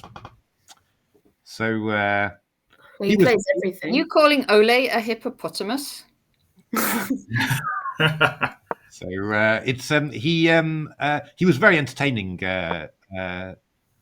Simon yesterday he was playing all sorts of King's Gambits and everything. So it was good fun watching him play. But this hippopotamus has gone quite well actually. When you get has it gone quite well? I'm not sure. It's just that when you get this G5 knight G6 in, and White's with a queen on D2 and the knight on F3, it just means that if you play E5, then there's bishop takes F3. So you've got reasonable chances of getting away with this. Isn't it just queen E7 next and castle's queenside and then go for the throat? Or is he reckon he'd play... Castle's kingside. I wasn't expecting that one, but it's maybe not bad, actually. He probably wants F5 and just like to attack with the open F file. Ooh, H4. That's I think F5 is actually the G4 looks quite good because now you just win H4 and then you have F5 coming. Although White could counterattack against H6. Well, yeah, but you take with the queen. You take the queen now. H4 now. Yeah. Whack. Can we go? Yeah. Queen H5. I think. Yeah, this probably works. Bishop E2. We go F5. So. I think White had the opportunity to play H5 after G4 there, perhaps. Which would have been... That's maybe, although GF, HG, Queen H4. Don't know. Not convinced by it, though, but he's got Bishop F1 if you play G3 after Queen F4. That is true. Queen H4, yeah. But now we're going F5 now. Here we go. And, the long diagonals are appalling now. Yeah. I mean, we've just got... we've got the whole world here, basically. Castle Kingside was the right way to go, wasn't it, by the looks of things? Oh, dear me. Yeah, this is... and always... whenever you face openings like this, it's always... I just think that White's opening setup was maybe just a little bit too timid, just a little bit. Like just the two knights out, two central pawns. I would have wanted an extra central pawn, like a C pawn or an F pawn involved somewhere. Personally, yeah, no, it's true. I think it's easy. You sort of, you can get into the sort of swing of just playing some natural moves. But against these systems, you're being hit, by unexpected angles. Really, that's the thing. And here you're getting hit with a G5, G4, and sometimes against these very standard ways of playing, it can get quite. See you, Hooligan. Thanks for joining. 6:20 p.m. here. Oh wow. Okay. Yeah. Fantastic. Thanks for playing. So knight F6. Yeah, this is quite all quite simple, really. Knight F4. Got a lovely square on E4 now for the knight. Knight E4 to G5. I think will be quite pleasant. So, how many top places get prizes in this? Is Ginger fighting for some of these prizes at the moment, or? Oh, no, he will be. Let's see if we can get a prize. It's all about raising money for Ukraine, but I also want to see how they're. Some of them will be quite competitive against each other, I should imagine. I'm sure they will, and for the honour as well. Now, let's see. I just. Do I have a link to the prizes at hand? Let me work on that in the background. No problem. So H5 coming in. At least White's going to get in C4, but we still got this great square on E4 for the Black's knight. bishop on B7 is just so strong. Yeah, it's just a bit of a shame, isn't it? You played D5 and now the bishop on G7 is good. Yeah. It's just this is lovely. Bishop E3. Wow. I think it's done quite well because Black's still got potential to go wrong. Yeah, he's still surviving there. But I think, well, f4 now is going to be quite a nice idea. Bishop c8. That's quite nice played. Nicely played. You probably want to try and get like the light square bishop for the knight, because the light square bishop isn't really doing anything on e2. If anything, it's just squashing in the king, and that's not helpful. Yeah. And then the knight's obviously really strong. Knight g3. White tricks, just tricks. Good try. I mean, even if black plays knight takes g3, I don't even know if it's that bad, because you get like quite a few pieces for it. Yeah, that's true. Actually. So this probably, it feels like there might be some knight h5 tricks somewhere, but I don't think there are. I think this is we just take with a king here, and we're doing great. Oh, knight h5 now. That was unfortunate. Just king takes would have been very sensible. All right. Knight f2. Oh, right. It's getting. But we're just winning a piece here. Oh dear me! This has gone horribly wrong. Well,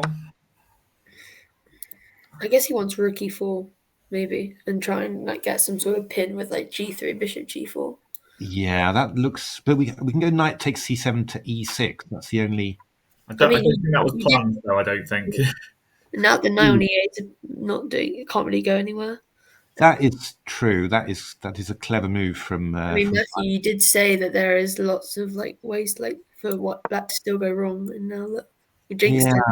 I mean, bishop d3. I've jinxed him, haven't I? Bishop d3. The thing is, after you go g3, you've got bishop h5 actually, which is quite irritating. I think maybe. I mean, you're threatening bishop g6 here just to try and c5. Was that a good move? I guess he just wants d6. Yeah, they shouldn't really have put the bishop on e3 really. White's maybe trying to draw this then rather than going for the win. Yeah, looks like. I think it's easier to play with. It's probably easier to play with black, to be honest, just because white has to like make sure like you don't blunder anything. Like if rook d8, like, h3 now is h3 is quite decent. Yeah, these past pawns look pretty strong. Bishop g4. Oh, rook h7 takes 4 now. There. Curses. Now he's looking at mating nets though on the black king, but I don't think anything could quite work. No, yeah. I think this is probably going to be a window. You're going to pick up the pawn on g3 now, so yeah, this should be a loss. Turn around a little bit again, but maybe rook a6 even rook a6 would work. You can go b3 now. Oh no! Oh yeah, or bishop c4 and b3s also good. Yeah, although now we're going to get in rook b4 takes a4. That g3 pawn wasn't the most important one really. No, I mean black a4 is now. A4. Rook g4 check, but I think we go king c3 and rook b4 afterwards, and we should be fine. And Ginger GM's got more time there, so that's. You might play for a win here, because time and this is. Yeah, he's going to play for a win. He's going to play for a win. He'll play c4. Of course he will. Yeah. Play c4 here, I think, and king b2. That's also possible. Yeah, because he's going to make white think, and I don't think you've got enough time to think here as well. Yeah. Oh, rook e1 check. Ouch. Oh no. But instead of going rook b1, obviously you're trying a trick just because white has no time. But could you not go king takes a4 and then have the 2 pawns? Yeah, that would have been quite sensible, I think. Maybe. Rook a6. Is this a win? It's probably a draw. This is a draw. But it is a win on time. It's a win on time. Yeah. Because he could have swapped rooks there and then played king c3, couldn't he? Yeah. That's tough. But that's the game. Hey, Alberto, glad you're enjoying the commentary. We're going to stick actually with Ginger GM playing Queens and Pawns, who is Jude Shearsby. I played Jude earlier today. How old's Jude, Stanley? I think he's my age. I think we're both in year 7. What age is that? 11 or 12. Yeah. Wow. Is that all you are? 11 or 12? Wow. You must know which, though. Well, I'm 12, but I don't know when his birthday is. Yeah. All right. Thanks, Alberto Romero. Oh, is Ginger playing his Black Lion attack? He is, isn't he? Yeah. He's going to play h6 and g5 now, isn't he? I'm sure he is. h6 now. Oh, no. E5, Matthew. Hang on, is the e4 pawn potentially going here? Oh, I think, okay, we can go a3, though. We can go a3. That's... Just not a4. It does get a bit crazy if Black had gone b4 immediately there, though, doesn't it? I'm not even sure knight takes e4 afterwards would be the best. Yeah, I mean, you've got a bishop takes c4 and bishop takes f7 check, rather, and queen c4 check. But, yeah, it is a two... Well, no, that looks a bit ugly. I think this is probably... Because if you went a4 now, b4, you could throw in a bishop a6 maybe at some stage. But a3 is the most sensible. And now, surely h... Oh, no, he's just playing castles. Calm move. Simon, what's happened to you? I mean, I might have tried bishop a6 there or something. Actually, I think that was a very good move. Actually, I think that was. I think if you do it now, that's actually going to be quite. Actually, are you able to avoid losing something? That is a good question. Yeah, it seems like there's too much on that diagonal, and we get into these positions quite a lot with white. Like the bishop on a2 just is often becoming like quite weak, and then like it's quite hard to place all your pieces. Now e4's dropping. Yeah, and bishop a6 is coming in now. This is horrible. This has gone completely. Well, he's got bishop c4 against bishop a6. So, well, no. The thing is that you're playing knight d1, so you're rook on a1. Oh, of course, yeah.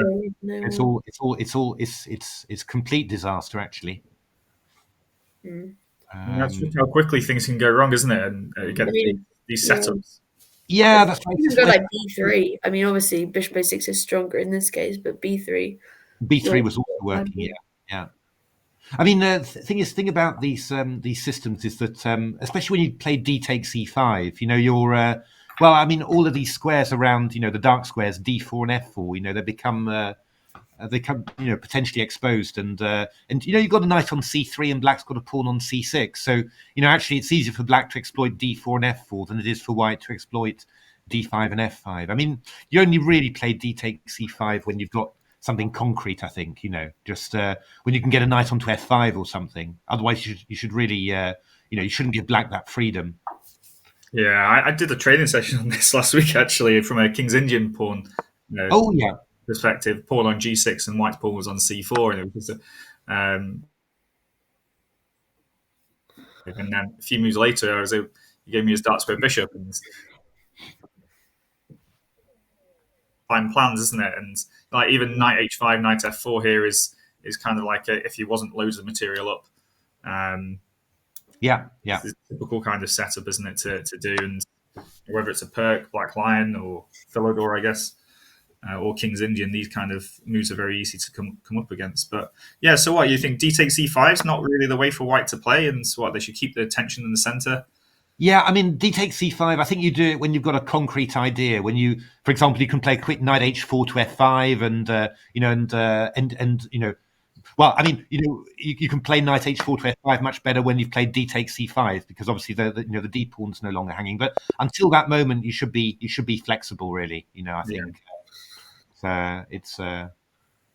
I think it was interesting though that Ginge actually managed to put a little bit of pressure on Jude to like give him some problems thinking, and so Jude's time just went a little bit lower early on in the game, and then Jude wanted to start moving quicker, didn't he? And he just couldn't. Yeah, no, exactly. Oh my goodness! Look at this! Look at what Keith is. What?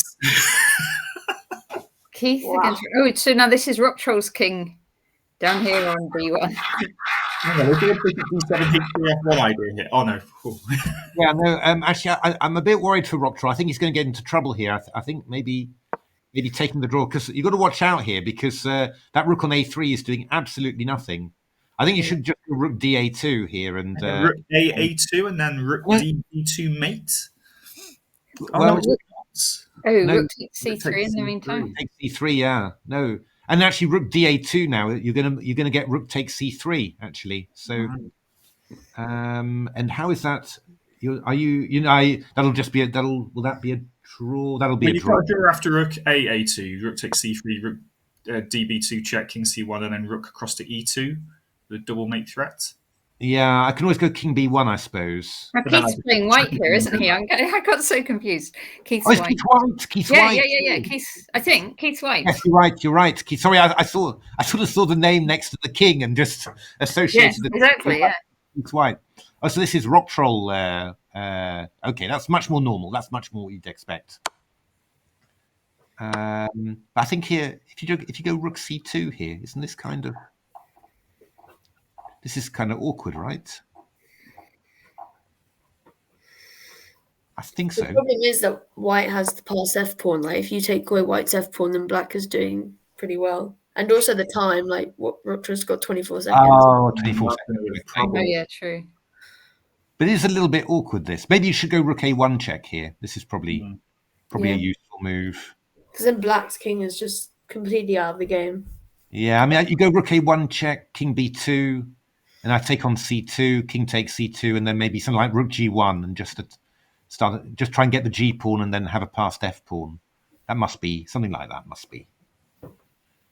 Must be all right. Bear Keith's just not even going to bother, and he's just going to play any random moves and just win on time. That is possible. But you got to watch out. I mean, if you get into a position where white's got oh no, this is bad. I take on d2. No. I take on d2. I go king b2. The rook's caught on a5, and then afterwards, I think black was winning in there actually. If he'd just taken on d2 and gone king b2, but now Keith's got exactly what he wanted. So now Keith's winning. What a fascinating game, actually. Yeah. But this is just winning now. I like that little rook b1 check first before coming across to g1. That's typical. Yeah, that's nice technique. Yeah, I think if he'd just taken on d2 and gone king b2, that white's losing because the rook doesn't get out of a5. It's just completely. And then black's got this passed h pawn as well. A missed chance for rock troll. A missed chance for rock troll, although the time was still going to be desperate. Yeah, still time problems. All right, give a shout if there's anyone you particularly want to see, or I will pick. See Joe Wildman, Wild Chess 1. Oh, wait a minute! Actually, I found one I need to see. Sorry. Alex, should we see Alexander Matlack? Oh, Alexander Matlack, yeah. Because he was on the stream last night. Let's see his game. He's got a good rating, 2502. So he's a trainer, Ukrainian trainer. Junior trainer, and he called in from Kiev yesterday. So we talked with him for an hour. Very, very nice chap. And so he was telling us who all the Ukrainian players were, which was nice. So, it was. So he said that he was all the Ukrainian players are playing off their mobile phones because all their Wi-Fi and everything isn't working. But their mobile connection issues, because we saw one guy lost on time from a good position just because he. The mobile phones were still working, so they were playing all their games just from that. And this is looking very good for. Although I think B3 the knight hands, maybe knight A3 then. Can't they just take on C4 maybe? Yeah. D takes C4 then. Then you got to defend the knight. Maybe. Yeah, actually, but I can go. Queen. This is going to be good because if castles, I can take and go bishop B4. Just picking up the knight on. Okay, now I can go knight c7 or b3. Yeah, knight c7, b3. B3 was probably quite good, but there's quite a few moves now. If b3, then knight b6. Yeah, but I take on c5 then, and the pawn on b3. Oh yeah. Morning, Lance Leslie Smith. Morning, Lance Leslie Smith. Long day ahead, indeed. But it's not as long as the night that these people have had. This is still quite horrific for black. There's just nowhere for the queen to go, really. Queen d5, knight c7. Queen e7, I suppose. But we'll probably go bishop b4 then. Maybe knight d4 here. Or even that. Knight d6. Knight d6. In we go. Well done, Alexander. Very nice. Alexander Matlack playing from Kiev. So I wonder how bad that discovered check was if he'd have just done knight 6 bishop there. With the I'm not sure actually. It wasn't actually that clear, funnily enough. Yeah. It was, you just go king f8 after the knight moves to c7 or d6 and then... Yeah. No, it was actually not so clear there. But we've got who's this? We want to see Wildman chess as well, didn't we? Oh, sorry. You want to see Wildman? I want to tell her that I saw her play. So she's playing Asin Garden of. Oh yeah, there we are. It's up the top. At the top. Top. No, go down. Now it's in the middle. Oh, there we are. I see it. Apologies. There we go. Jo Wildman. Oh, she's doing well, isn't she? She's up in exchange. Certainly is. Decent time, although a few. White's playing really fast. 3. Oh, Lance Leslie's played almost the whole time since the event started. Well played, Lance Leslie. Oh wow! We've got to check in on Lance Leslie in a minute. Natasha, give a cheer. Oh yes. Sound effect. Cheer for Lance Leslie. 1 minute.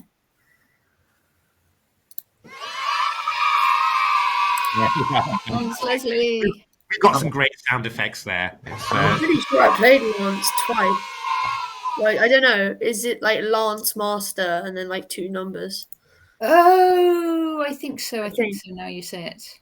I do wonder if there's some scientific studies that people might want to do against these people that have been playing constantly for 24 hours. Let's get some heart rate monitors on them in the future. And actually, that my goodness, it's a bit of a mischance there. He could have taken on F3 with the queen, but still looking very good. The only thing is that it's just the time that's always tricky, isn't it, in these situations? But we've got Bishop F3, Queen H2 check, looking promising. Oh, sneaky. I'd move for dark square. Oh, Bishop B5 check. Are we? Oh, okay. Swap off the queens now. Yes, that's what we want to do. Yes. Queen D1. That's what you want now. Swap it all off. Rook up. Come on, Jo. Oh, Queen H2. It's also very good, but maybe Queen E3. Queen E3 would be. Queen H5 check. That's what we want. Oh, I guess she's getting like Rook H3 now. Yeah, no, it's all winning. Rook H3 and then Queen F4 check, looking she's great. Doing the time. Yeah, it's just it's always with the white queen still on. It's always you've always got to watch out for stuff. 20 seconds. The opponent's playing so fast. So King D5. It's pressure on her, so it's good. Oh, Queen E4 check. Queen E4 check. Yeah, would have made it in Rook H6. Oh, okay. Yeah, I think this is just the times having a big impact here. There wasn't Yeah, doing really well. Can she do it? Come on, Jo. Come on, Jo. Come on. Oh, King A6. That's a B5 now would be actually working. B5 and Queen B6. 3 seconds. Come on, Jo. Oh, the Queen F7. But it's just.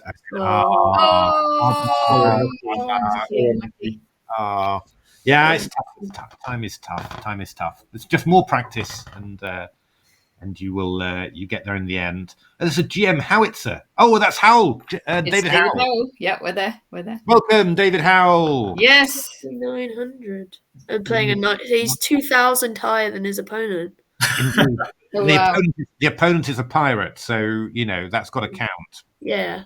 But also, is the position not looking too bad for somebody who's 2,000 rating points lower? It's true, actually. I mean, David's the exchange up, so there's some material there. But no, it's looking quite nice. And Black hasn't used that much more time. It's only like 40 seconds, which is decent compared to... Yeah, no, that's right. Who's that? Prof Pirate 4?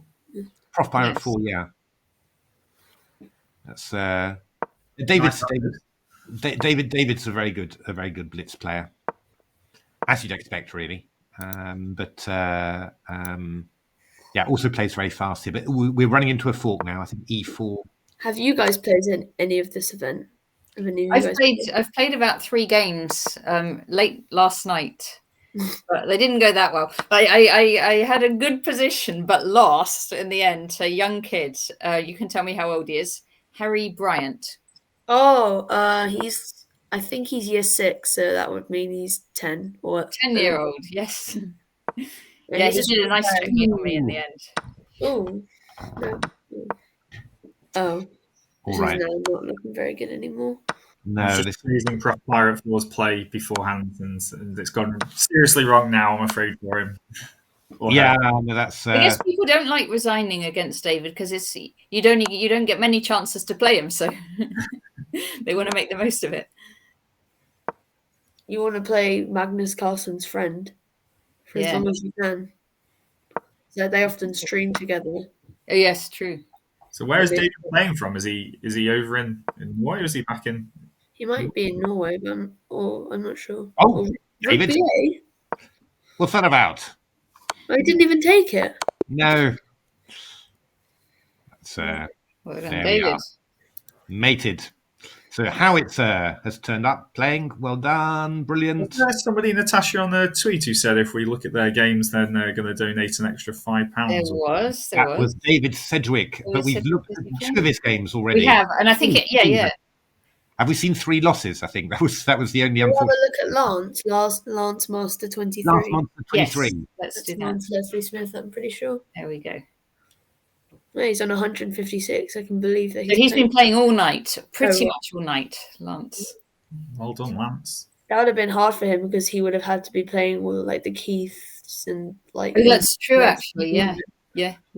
So to be on 156, that's very good. That's right. Yeah. The other year I did that. I thought, okay, I'll try and play some games right in the middle of the night because it will be easier. But everyone will be tired. No way. Doesn't work like that. It's weird how like the top players have much more energy to like stay up and like the effort to stay up. For everyone else, you'd think that they're just there to like give people good games, but they're the ones that actually want to win. Yeah, I think it's just Keith sort of feels that if I'm going to stay up all night, I want to make a target for myself, and I want to have a goal for it. So yeah, he's just going for it in an absolute lunatic way. Just, I think I'd be the same. I've played a few games just to get a feel for it, but I'm kind of either all in or not in at all. You don't want to do things by half. Yeah. No, it's true. I think it's good. I think that's he's obviously getting a lot of motivation from his goal of trying to beat his score from last year. So it's and he's 5. I think he needs probably about another 110 points. But from 7 hours, I mean, but I'm not. I do wonder how he's feeling right now and playing. How it is to play Blitz. I just can't. 536 he's on. 548. He is on. Yeah. 548 he's on. What do you remember? What his target is? 59 out of 180. My goodness. Wow. So, I was trying to look on Facebook to see because he talked about it, but I'll just have a little. See if I can search. It's quite interesting because you would think that maybe some of these younger competitors might fancy the challenge and really take them up on it. The really serial quick movers. Well, 2 years ago, wasn't it, that it was Danny Gormley very close with Harry Grieve. Harry Grieve. Harry Grieve pipped it right at on the final game. Yeah, it was the final second. The final second that changed. I mean, I know what it feels like to do this because the Lee Chess marathons. I remember just thinking, okay, I really want that trophy on my profile. So I woke up, I stayed up, and then I played, and then I woke up really early in the morning. I was just playing the whole day, and it's really, really, really tiring. How many hours was it, Stanley? It's 24-hour tournament. I'd say I played around 16 hours. Whoa. Yeah, and I was just at the end. I wanted to get top 50. Yeah, now 28,000. So loads of people were just playing loads, and because people were so tired, they were not playing very well. So there were lots of games happening very quickly. So people were getting lots of points, and I was like, I'm going down places. But then I played at the very end, at midnight, and then I got a few more, and I managed to come 44th, which is really, really cool. Yeah, it's very tiring. I don't understand how they do it. You either do it in short bursts or you do the whole time, don't you? You do it one or two tactics depending on what you want to do. You have to take regular half an hour breaks. You can't. I don't understand how Keith has been playing the whole time. There are moments where I just didn't want to play any more chess ever. I just wanted to stop chess. I think he's on autopilot though a little bit with some of his games. He'll swap pieces off, and that's kind of like he's not even thinking at that point. He's got his own opening preparation. I think I remember reading an article where he made a comment that for his weekend games, he doesn't actually do any preparation for individuals. But what he does is he just has his own set opening routine that he does again and again and again. And he knows it so well. So I think he's kind of like not resting, and he's got to be alert to things. But I think if you want to challenge Keith, I think you have to make him think early on with maybe dodgy moves, maybe. Yeah. Like I played Keith in a simul, and because it was like a Barnett Jr. thing, and because he was playing so many people, he ended up playing so slowly because he was talking the whole time, and he just flagged in all of the games. And then he was looking at all of the games, like, because obviously he flagged in all of them, so they were like set as losses. But we were like debating like who was winning and who was losing. And then like you would say what the result would have been. And in my game, he was just basically telling me about like the King's Indian, and he was just basically saying that he likes playing against it, just because I ended up getting quite a bad position, and he just knows how to play it. By the way, he's got to beat 655 points. That's his target. Yeah. So he looks on track for that. Yeah. Yeah, 103 points in 7 hours. I think he's We just nearly had he's going to make. Oh, Delacourse is selling us some more. Harry Grieve needed a draw, but there was a chess.com rule: you can't offer a draw before a certain number of moves. Yeah. And he and Ben Person agreed to draw one move after that with 1 second to go. Oh my goodness, it couldn't be any closer than that. It really couldn't. Yeah, no, I mean, when you think 24 hours and it's coming down to the last second, I mean, you couldn't have done that any better, really. So, is Nutflush going to make it with 8 seconds? It should do, really. No, I think actually Nutflush might be Paul Dargan. I think that's right. I think that's him. Yeah. Oh yeah, I think that is right. But you need to. Yeah, I mean, you just wait. Yeah, that's good. Now you check, swing over. Different techniques for this end game. My timeout, unlucky Nutflush. Nice time play, Jude. Yeah, that should probably. Let's see, Piscatorix Howitzer. We've got to see that one. Oh, wow. Oh, that's a good one. Piscatorix has lost quite a lot of rating since we last saw him. He was like 2,300. Now he's. Yeah, that's true. He's probably been playing. Yeah, I don't know how long he's been. I didn't notice him. With these top players, they have to be able to like give up rating points. Because obviously there's going to be times where they're just not. Yeah. He's got 93 points, so he's played quite a bit. Yeah. Actually, he's resisting pretty well so far. This is. I don't even know how many points I'm on. How many games has Piscatorix played? Because probably quite a lot. Because I was playing last night, and he was playing, and he's now playing. No, I don't know if he played in the night. He's played 40. No, he's played 40. 30.5 out of 40. Actually, he's got a good score. Yeah. 30.5 out of 40. Right. So I'm probably like 70th. Where are you, bad? I don't even know. In this We're going to watch this game, and we'll take a break after this game. Yeah, I think the time that David's got here, he's got nearly double Piscatorix's time, and 53 is going to cause some problems. So White's going to have to think a little bit here, isn't he? And that's very nice. H4. That's always good technique. Just create that entry point on G3. It's quite hard to find good moves for White in this position. Yeah, no, it's a bit tough. You're just tied down to all your stuff, and your knights can't really leave E2 anymore now because. I think what your plan should be is like go knight C1 to A2 to B4 to D5, queen C2 and queen takes C8, and then play knight E7. But that's like a very big ask when you're playing someone like David Howell. Yeah. I think David will take 2 options here. I think he'll probably try and play correct chess when actually just making a move just to win on time is probably the best thing to do. Could you just D4 not hanging? Yeah, I think instead of King H1, you could have gone D4. Yeah, I think he's assuming that he's just winning this one. He just takes on D4 with the bishop. I think.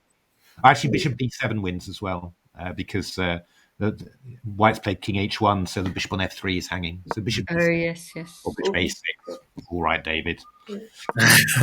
Stop showing off. Showing off. Oh no! Yes. Desperate check. Queen F2 and end of story. Like curtains. Correct. Okay. All right. We're going to have a break. I'm going to end the stream here. We'll be back in about 10 minutes time. So don't go away. And shall I raid Ginger in the meantime? I'll raid Ginger in the meantime. Who's going to be commentating next, Natasha? Next up is Lauren DeCosta, Jonathan Rogers, and Aga Mileska. Oh, fantastic. So great team coming up next. Join us again in 10 minutes. And I'll... Yeah, and thanks very much, Johnson and Stanley, for commentating. Great. Thank you for having me. Yeah, thanks for having us. You going to play some more games, Stanbad? I might play this evening, but I'm out this morning. I've got some time in the afternoon. So, great. Lovely to see you all, and thank you. You're not? Oh, you are on. You're on again. Matthews and I are on again at 11 o'clock.